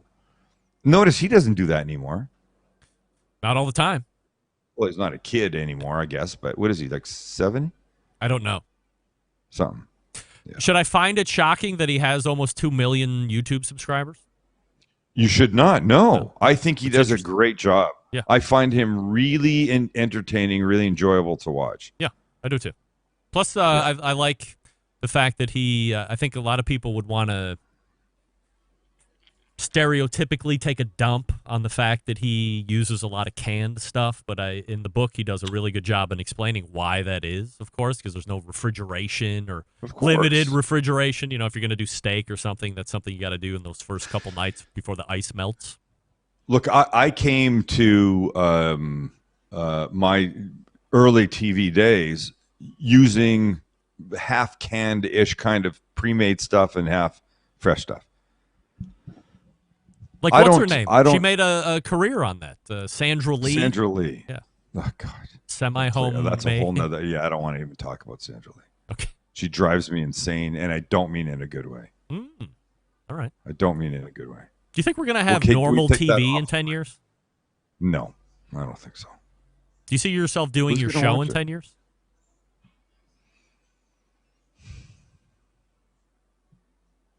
Maybe a different version of it. Definitely not a no. Yeah.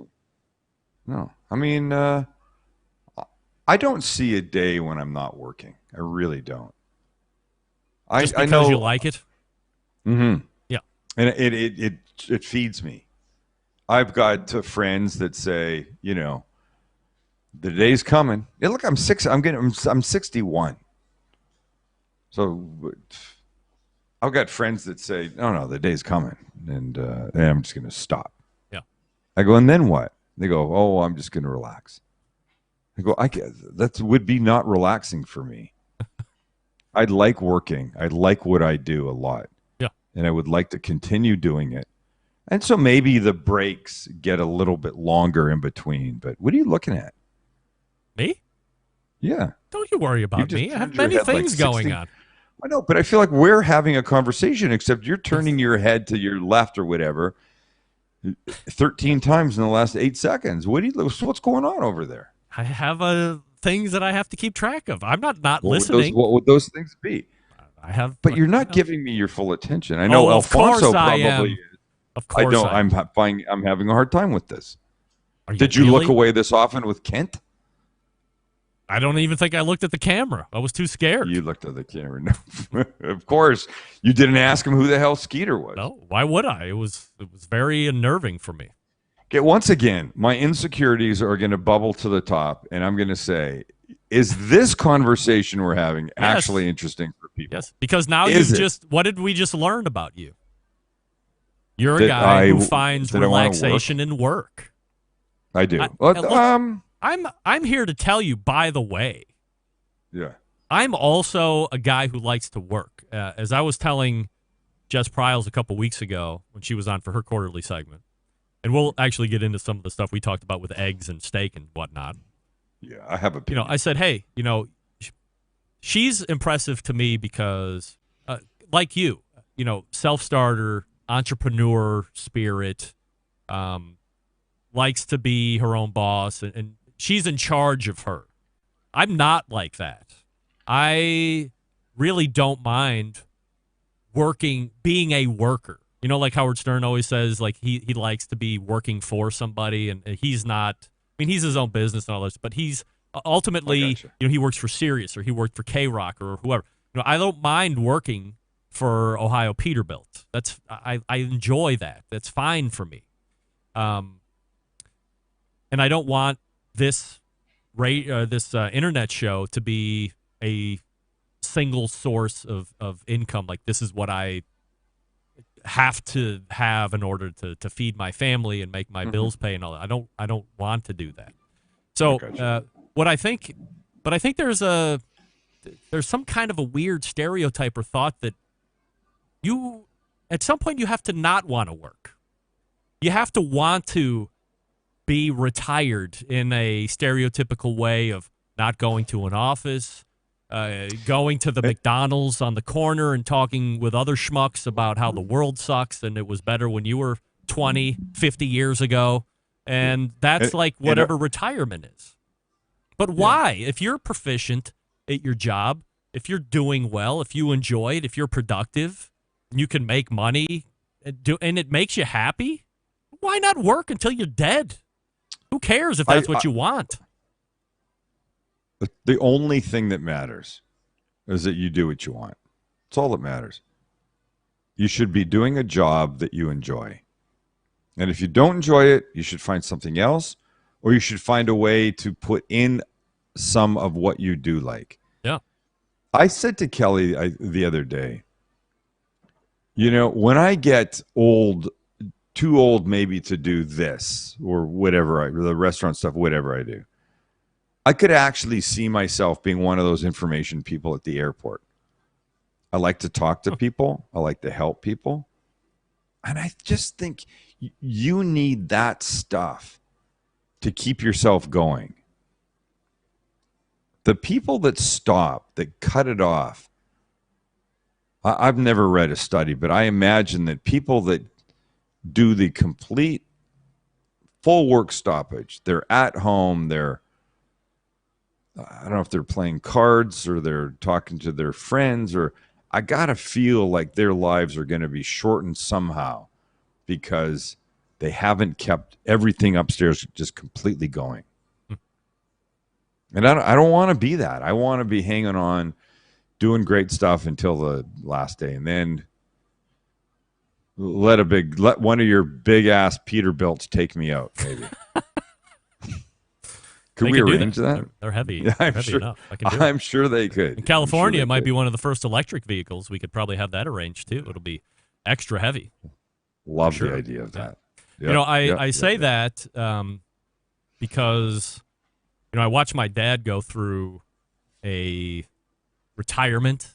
Like there was a early retirement. He'd worked for Kodak for, I think we talked about this last time. We didn't know. We talked about this 25 off the phone. Oh yeah, like on the phone.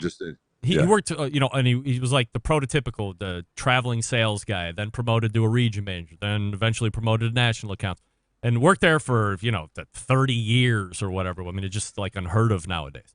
And then his division got sold to some Canadian company. He was there for a couple of years. They offered him a early retirement package. It made sense at that point. There was a non-compete attached to it. He took it. And then as soon as the non-compete ran out, and it was like, I don't know, a cup of coffee to wait, he was back in it. There was no desire to really be retired at that point. Because he needed it. He wanted it. It fed him. Yeah, and I think there was, my sister was still in college at that point, so, maybe wanted to work for that kind of a thing. And because he had put us all through college, undergraduate. And but then then he left there and tried to retire again, and then he didn't stay retired, and then he went back to work, and then he tried to retire again, and so it seemed like, but by the time I heard it, which ended up being the last time, I was like, well, look, if you're somewhere that you like, and you like what you're doing, nobody should be telling you you're this age, you should retire now, or you need to enjoy these specific number of years. Look, because I realized. Sorry, go ahead. I was just gonna say, who's to define your happiness? If being a worker is making you happy, then work. Here's the deal. This is what life is. If it works for you, then why should somebody care? Why would somebody on the outside of my world care if I wanted to work until I was 90, if I didn't want to work, if I wanted 8 wives, if I wanted to come home at night and put on a rubber suit, a tight-fitting rubber suit? I did have a call. I did have a guy that I worked with once that apparently that was his thing. I heard about it after I left the company.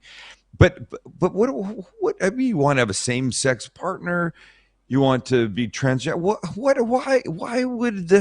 Why would somebody else's life bother me? If it works for you, then God bless you. Let that happen. We're all looking to be happy. And if whatever your thing is makes you happy, then let it make you happy. Yeah. I'm not getting involved in somebody else's nonsense. Let them do what they want to do. All right. You know what? There used to be this. You grow up, you go to college, you get married right away, you have 2.3 kids. Yeah. You have a job for the rest of your life. And that has changed so much. Yeah. There is no you have to do this by a certain age anymore. All there is now is what you should be doing to make you happy is what you should be doing. Sam the Cooking Guy is joining us here on the show. And I'm going to place you on a brief hold. And when we come back, we'll actually talk about some steak and potatoes and eggs and hanger steak, which I believe is the new cut, the new popular cut. I mean, we don't know about it. We'll talk to Sam about it because he recently did a video on it. I'll talk to you quickly about Primo Grills. Primo Grill, singular, primogrill.com is the website, a patented oval design offering true two-zone cooking technology. So you can push all the lit coals over to the right side, and you can have nothing on the left side. And the oval shape allows you to have a true two-zone cooking environment. More than 60 cooking configurations are possible, made right here in the States. Precision-controlled manufacturing and the highest quality ceramics used in all of these cookers. They have a new easy lift hinge, reducing the force to lift the grill head by 70%. It's going from a 35-pound lift to an 8-pound lift. Precision control top and bottom air, allowing for easy and accurate settings each and every time on that number scale. So instead of saying 2 finger lengths or 1 pencil width, you can just set it to a 1, a 2, a 3, a 4, or a 5, both on the top and the bottom. Upgrade kits are currently available at your dealer, so you can go ahead and upgrade your existing Primo if you have one in the backyard. Visit your local dealer to learn all about the Primo cookers. Primogrill.com is the website where you can find a dealer locator. Primo Ceramic Grill is their Instagram, and Primo Ceramic Grills on Facebook if you want to give them a follow or a like. And don't forget, they have many different sizes, the XL, the large. They have a portable unit. They also have a round one. If you can't get your head around the oval shape, you can only think about round ceramic cookers, then they do have a round one as well. They have a ceramic gas grill, for crying out loud. Go to primogrill.com, check them out, and we'll be back with more Sam the Cooking Guy right after this. Stick around, we'll be right back.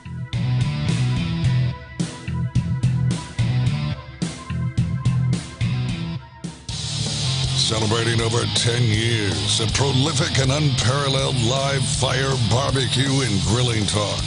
And yes, it's still being done from Cleveland, Ohio. You're listening to the Barbecue Central Show. This portion brought to you by Smithfield.com. Through the grilling season this year, check out recipes from pitmasters like Chris Lilly and Darren Worth or Ernest Cervantes. Mouth-watering flavor, no artificial ingredients. Smithfield Fresh Pork, quite simply, is some of the best pork money can buy. If you are a competitor, make sure you go over to smokinwithsmithfield.com and enter your first-place pork and rib finishes. If you are a committed cook, that's smithfield.com and smokinwithsmithfield.com. We're back with Sam, the Cooking Guy. So, Sam, you recently did a steak, egg, and potato video.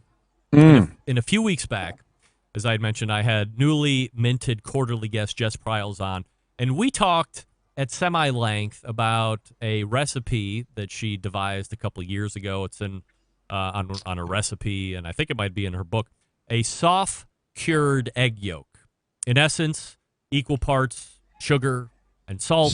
Separate the yolk from the white, and then you drop the yolks in the mixture, cover it up, and then she said 16 hours later was the prime time to siphon it back out of the salt mixture and sugar mixture, rinse it off, and then put it on the plate like a side, have a steak, and then cut that yolk open, and it kind of oozes. It might be a little jellyish as it starts to, before it comes up to room temp, and then you dip the steak in there, and you go in for a luxurious and sumptuous whatever taste of egg yolk that would be. Yes? I find it hard to believe that it's going to be luxurious. Sumptuous. And listen. I listened to the your embedded correspondence the other day. Oh, I do think the opinion was if I got it, maybe I got it wrong, but I think it was pretty much across the board. If you're going to have an egg, aside from Scheiding, that's just a weird dog. He doesn't know what's going on. He doesn't like any kind of. He can only eat it. What was it? He can only have a scrambled egg. Yeah. Little Doug Scheiding, he's like a 3-year-old. I can only eat a scrambled egg. Don't bring me a yolk. And no hot dogs. If I'm going to have it, what? And no hot dogs. No. If I'm going to have an egg with steak, it's going to goddamn be a runny yolk. that's going to really add some luxuriousness to it. Really is. The something you can grate. If you can grate it, it ain't runny. Yeah. If you can grate it, it ain't really doing its egg thing. Now, that being said, you sort of grate truffle that adds a luxuriousness. All right. I get that. But and I get that it would add some now this richness. isn't her recipe wasn't taking it all the way to solid and then planing it. Although she did mention that some folks have gone the extra mile to do that, but hers was still runny-ish. I don't know. I saw it. I didn't think it was runny-ish. It's not going to be runny-ish like you just cooked it in a pan. Runny jelly. So look, John immediately took it to task. My Michigan embedded correspondent. Wait, not only did he take it to task, but he's done like 18 versions of it. He phase tested it. So he took it out at 10 hours, 12 hours, 14 hours, and 16 hours. And he said that ultimately it left him wanting, as you said, a hot yolk. A hot yolk. Yeah, that's right. That's right. Or a poached egg. Have you done a poached egg? It leaves everybody wanting that except little Dougie Scheiding. He says none of that. Get that weak stuff out of here. All right. So are you? So would you try the cured egg thing, or you just know you would be wanting? So why bother? I certainly wouldn't try it on a steak. I mean, I don't look at a steak and then go, "Oh boy, by the way, hanger steak." Yeah. I don't know that I would look at that and go, I want something that's not quite liquid, that's a little not hard, it's kind of jelly, that's what does that even mean? Was it jello? Egg jello? I don't want that. I would almost have to try it, right? I want to take a piece of steak and go like this. Through the egg yolk, break it, and as I pull it up, it's dripping back down into the yolk container. Porn. You want yolk porn? 100%. Yeah. 100%. All right. But I'm a poached egg fan. I love it. I want them as often as possible. I think if I had to pick my last meal, it would be some kind of a Benedict. Because I love the runny yolk. I love what it does. I was on TV news this morning doing a couple different things. One was the previously aforementioned to you in the email, the Chori Pollo. Hey, everybody, Chori Pollo. Unlimited Chori Pollo guacamole. tostada. Yes. Guacamole. Chori Pollo tostada. And then another station, I did crab and avocado Benedict for Mother's Day. Ooh. Wow. And what makes that? Talk about luxurious. Isn't the crab, isn't the avocado, isn't the English muffin that came from a place near Los Angeles. It was unbelievable that somebody gave me. It was the yolk that runs into all of this with the hollandaise sauce. The whole thing was fantastic. It's like a deliciousness binder. Yeah. Yeah. Right? Yeah. Because it marries with everything that's in there, but it's got its own little flavor profile as well, but it plays well with others. Speaking of binder, just to talk more barbecue-ish stuff for your audience so we don't get too far afield.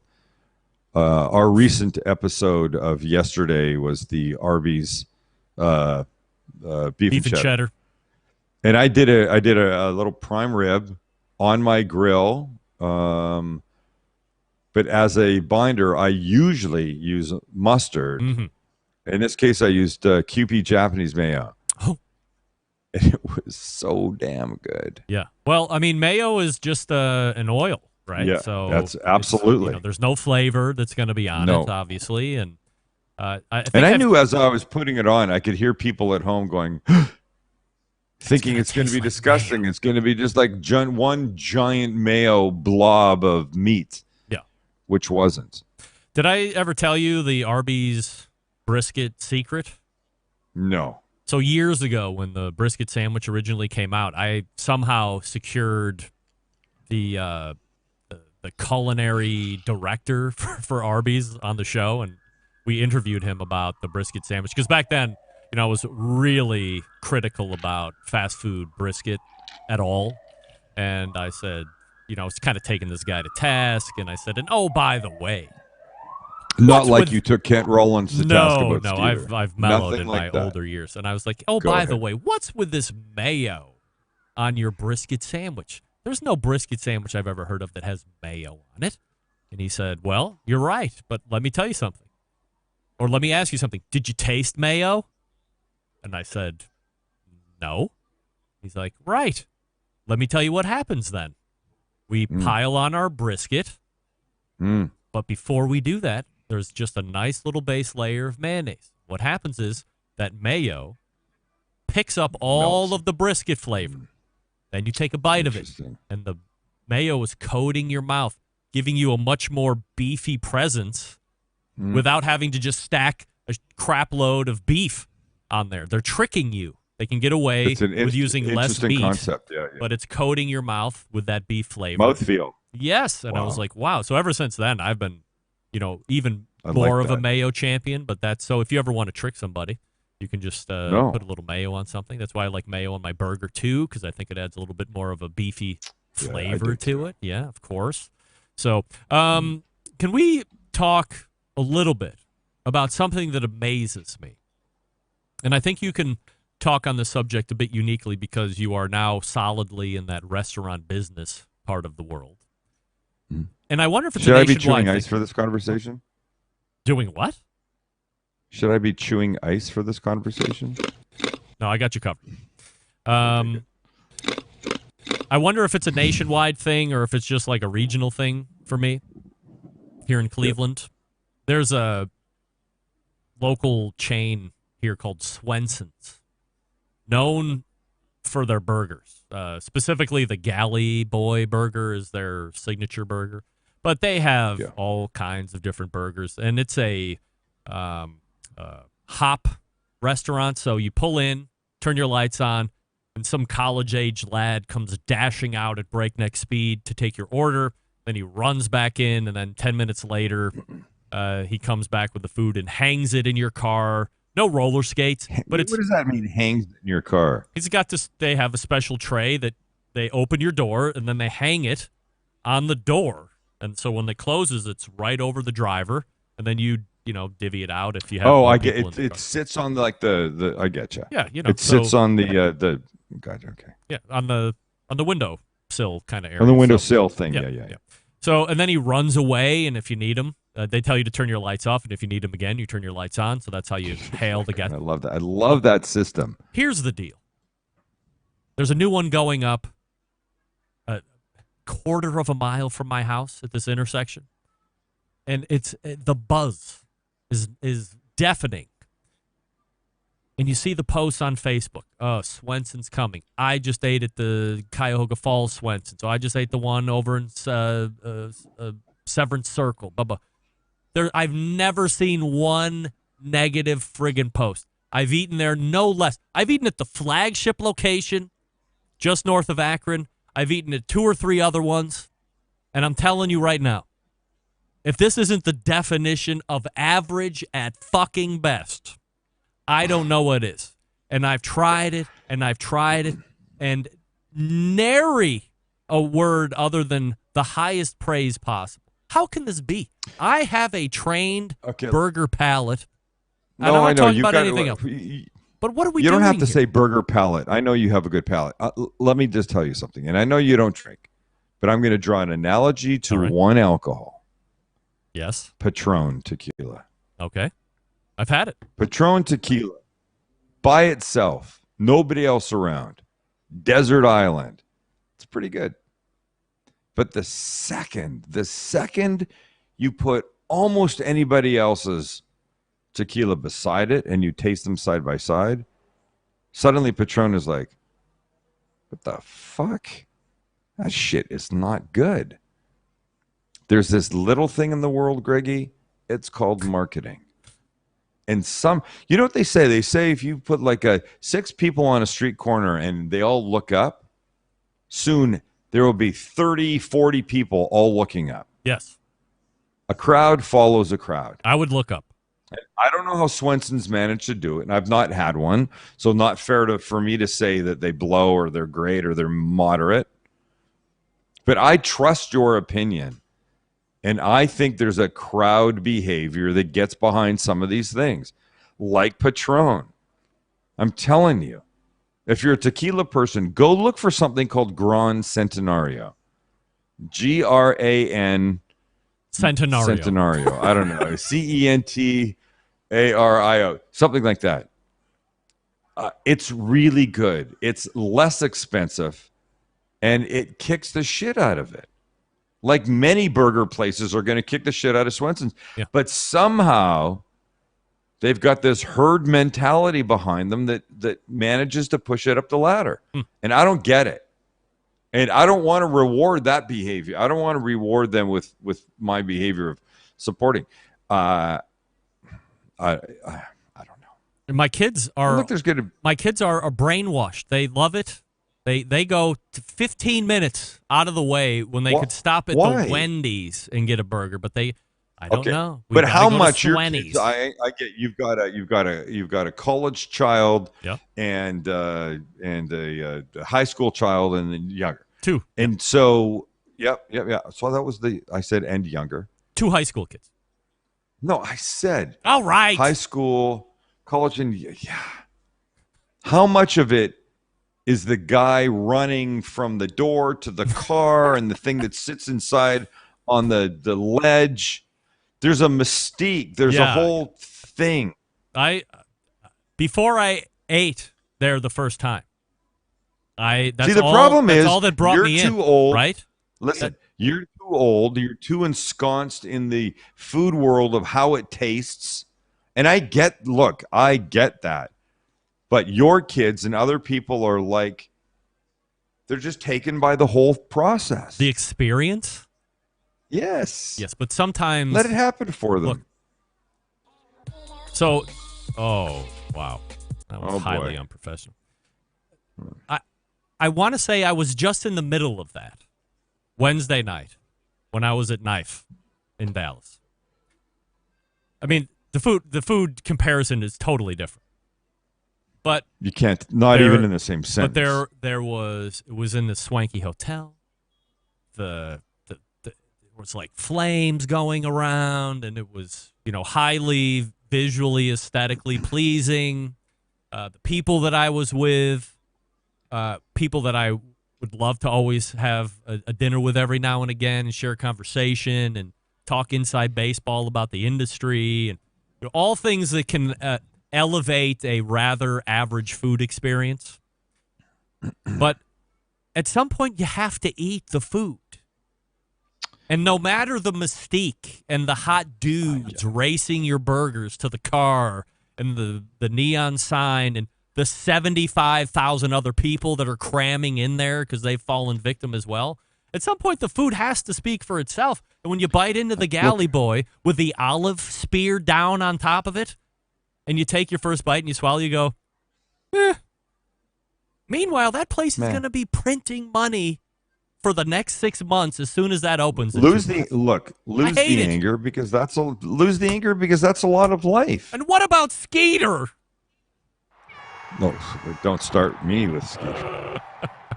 Look, the only viewer name I have in my head right now is Alfonso from early on. Yes, Alfonso. And Alfonso would probably say, look, Greg, take a step back, appreciate it for what it is, but don't go there expecting to have a food experience like Knife or in your backyard or other places like that. Appreciate it for what it is.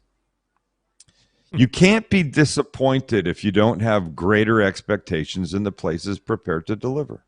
Yes, but if everybody reads the reviews of how awesome it is, then what do you expect? Wait, did we not have this conversation a couple minutes ago about why should we care what somebody else does for a living, how they want to live their life when they want to retire? Right. Why are you getting mad at Swenson's that on the West Coast, or maybe it was Canada, I don't even remember anymore, years ago, it used to be an ice cream place. Why are you getting mad that they're successful? You don't have, if you had a burger place. I'm not mad that they're successful. Oh, you're not mad. Oh, really? Of course not. I'd like to do a quick viewer poll right now. Take 10 phone calls or have the first 10 people to email you. You're not mad about Swenson's I'm not mad success? about their success. Good for them. Oh, interesting. They've found a way to perpetuate some I kind know what of you're an saying. I'm enthusiasm. just telling you. The fact that you use the term perpetuate. Yeah. I'm not There's angry. some anger in there No. somewhere. I'm angry. I'm angry Greg, because Greg, listen.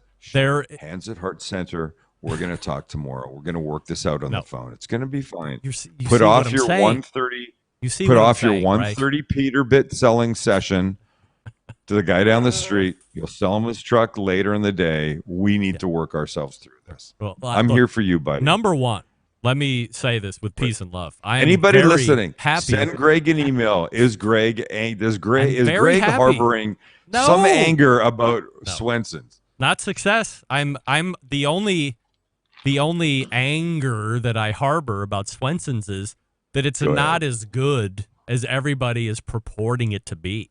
I'm happy for their success. Good for them. You're not happy for their am. success at all. I am. You listen to your early comments. It's okay. Okay. It's look, I'm an angry guy. I I'm say not it all angry. the time. Okay, good. If you say I'm angry one more time, I'm going to never talk to you again. I'm not angry. You're gonna punch me in the face 14 right. times. Peace and love. You're right. Peace You're not and angry. love. No, I'm not. I'm warning you with peace and love. Not angry. All right. Alfonso, what do you think? Alfonso wants to know if he can win some of Sam's knives. And I said, no way. We've given enough away on this show, God damn it. No, what have you given away tonight? Hey, I heard here's about the books. Well, I gave tell away you what. 2 books. And Tell I you don't what. know if you remember seeing this or not, but we gave I away do the remember seeing that, Malcolm and May I drink do. koozie, of course. I do. Tell you what, you get me an address for Alfonso. I'll send Alfonso a knife. You don't know where he lives. I'm not even going to do that. Does it matter? Look at this. Is he in this Here's country? Chris Moharing. Greg is completely correct. This is not the Mediocre question. at Did best. I ask you this? Did I ask you to judge Swenson's, Chris Moharing? I did not. I said, just tell me this. Is Greg angry about Swenson's? Success. That's all I wanted to know. Angry about success. Now you're angry about everything there. Now you're checking your phone. What the hell? You've been looking off to your left for most of my conversation tonight, and now you're looking at is your wife telling you time to wrap it up? No, negative. Who's angry now? Is it bang o'clock? Oh, my goodness. Yeah, look at this. Show you Alfonso right here. Send me the knives, he's saying. Send me the No, I knives. said knife, Alfonso. Oh, well, he says knives, so here we go. No, he's not getting it. I'll break it in half. Oh, well, look at what you've invited on your own. Here's Austin Parsons. I just saw Greg is angry. Weighing in. Greg is angry. Can I Greg have a is knife angry. too? This is all of a sudden costing you a lot of money with my anger. No, I said Alfonso. I know, but now Austin wants in on it. So I can't help it. Whatever. I don't know Austin. I've not used his name 4 times tonight. Let's wrap up. Sam, you've said it all once again. You have done a tremendous monthly show appearance. We've been a bit combative tonight. Have we been a bit combative? We've diagnosed that I am subconsciously angry at Swenson's success. Perhaps not even subconsciously, outwardly bitter and angry, which I'll have to work on next month and come to some kind of closure agreement with that. And we don't want jellied egg yolk on our steak. We want a hot egg yolk on our steak. We agree there, of course. Yeah. Because we don't want to be left wanting. And hanger steak is something that we should all be trying if we haven't tried yet. If you haven't had it, get hanger steak. I told Greg not privately. We were talking earlier today. Off air, I said I went to buy some steak for a thing we did on Sunday night with the family. Kelly wanted skirt steak, and I knew I wanted some of the hanger steak because we'd done it on the show a week or 2 before, and it was so good. The skirt steak was $31 a pound. And I looked at the price in the case. This is a really good butcher. 31. I looked at the price in the case, and I looked at the guy and I go, that's wrong, right? He goes, what? I go, the skirt steak price is $31. He goes, It's Kobe. It's Kobe skirt steak. No, It's not. He goes, the prices have just been insane. Yeah. The hanger steak, on the other hand, was like $19 a pound. So delicious. Wow. If you're not aware of hanger steak, please find it. They used, as I said on the, not to repeat for people, as I said on the YouTube episode when we shot it, they used to call it the butcher's cut because the butchers would keep it for themselves. It was that freaking good. They knew. It's a cross between ribeye in taste and tenderloin in tenderness. You have to try it. If you haven't watched the So video, good. just go back to the Sam the Cooking Guy YouTube channel. It was, I think, last go week watch that it was released. It's the steak and potato and egg video. The potatoes, Anna, crispy, multiple layers of potato, but more importantly, eggs with, what's that called again? Oh, yeah, runny freaking yolk. Yeah. That you can do something with. I'm sorry. Is the like the potato thing looked really good? It was great, but I don't think I want to put in the labor to do that. Like it's it's tough to watch because editing. I mean, how long did it really take to do that small pan? Half an hour? No. Come on. What? If I'm not talking to the camera and I'm just making it, standing in my kitchen right there, making it. I take a potato, I peel it. What's that take? 10 seconds? I'm talking about like mandolining it and then building I've got a very easy mandolin. Boom, boom, boom, boom, boom. That's done in 1 minute. So now I'm at 1 minute and 10 seconds. I got to melt some butter. That's 30 seconds. I melt it get it in the pan. And then I start layering the potatoes and brushing it with butter and garlic and salt and pepper. And could I pull that off in 10 minutes? 1,000%. Maybe. And then it cooks for 45 minutes. I mean, it looks good, but I was like, you know what? I think there's a lot of layering going on. No, there is layering. But of course there was. You blew through 90% of it. What do you want to sit there for 20 minutes while I talk and take my time and see Max what I'm gets saying? his shots? No, it's because it's TV or internet or whatever the hell you want to call it, YouTube. Yeah. Do you want to sit there where Max goes, okay, hold on, wait 1 second. Let me change the camera over here. Hold on, let me come around behind you. Let me do this. Wait, can you do that again? No, I'm telling you, if it was just me doing it by myself, nobody here, earbuds in, let's start stern, I could plow through that thing in about 15 minutes, no problem. Then it cooks in an hour, but you can't count cooking time. I'm not cooking time. Especially It was just this the build. audience It was just that the does things for 16 hours at a time. All right. It looked delicious. No doubt about it. I mean, I wanted to do it. Here's what I say. Don't eat the same stuff all the time. You will not grow. You will not get better. You will not try new things unless you push yourself a little bit. And lose the anger about Swenson's. Austin Parsons is weighing in. Hilarious that they threw 2 segments and start wrapping up and finally start talking about Sam's recipe. These people don't understand the magic we're letting them be involved in before we talk about the softball stuff of Sam's recipes. I mean, any idiot can interview Sam about his recipes. I mean, come on. You know what I'm talking about? We're digging into real life situations. No, yeah, 100%. break. All right. Look, 100%. All right, Sam, let's wrap up. You've said it all. And once again, another great monthly segment. So funny. In June, we'll be here in June. And by the way, I have to wrangle you and Sean and Nick Solaris up to do our 1-year COVID anniversary. Let's look go. back Bring and it on. see where we're Bring at. it on, baby. I'll be in touch with that. But until then, by the way, yes. By the way, one last thing before we go. Your daughters completely robbed you of your most recent Barbecue Central American Idol. All right, well, you were so This good. is great. Give me your honest you were opinion. So good, Give me your honest opinion on the bit.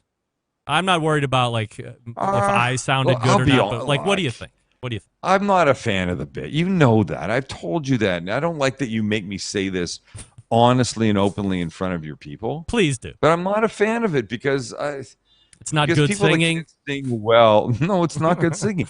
But you surprised the F out of me. You're really good. And I think your daughters couldn't see it just because they're your daughters.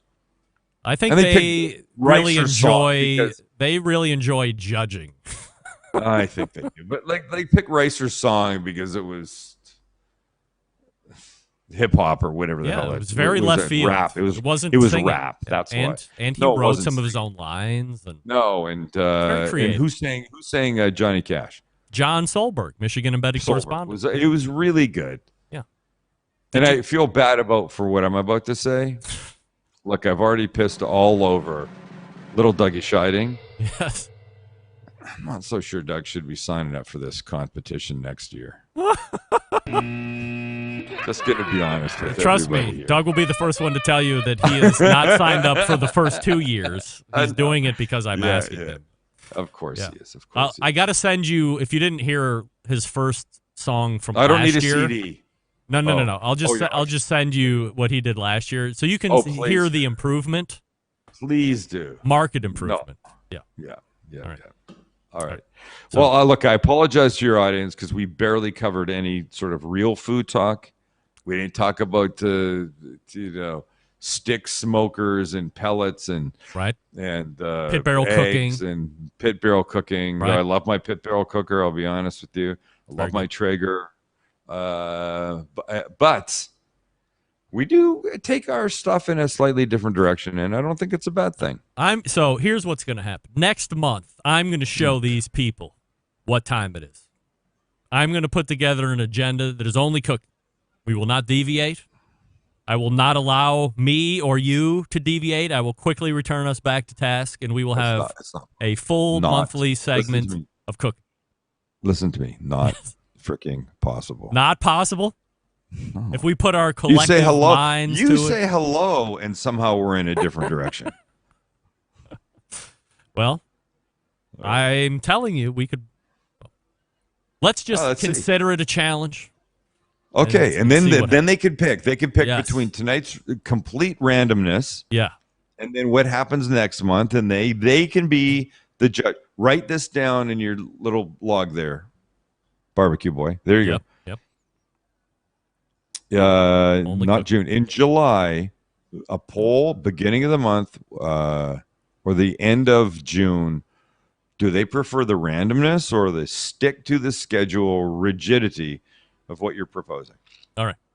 Only food. All right. So I will get that poll ready to go, and we will see what happens. And maybe we should attempt to try it too, just to see, because I think like the first couple interviews we ever did were fairly food related, but this is we'll put it up to the vote and we'll see what happens. Anyway, look, Sam, you said it all.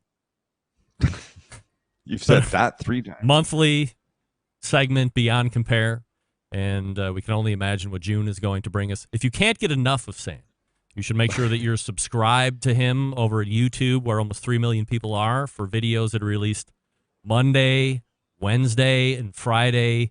Hit the subscribe button and ding the bell and join the club and do whatever else there is available so you can have the insight to everything.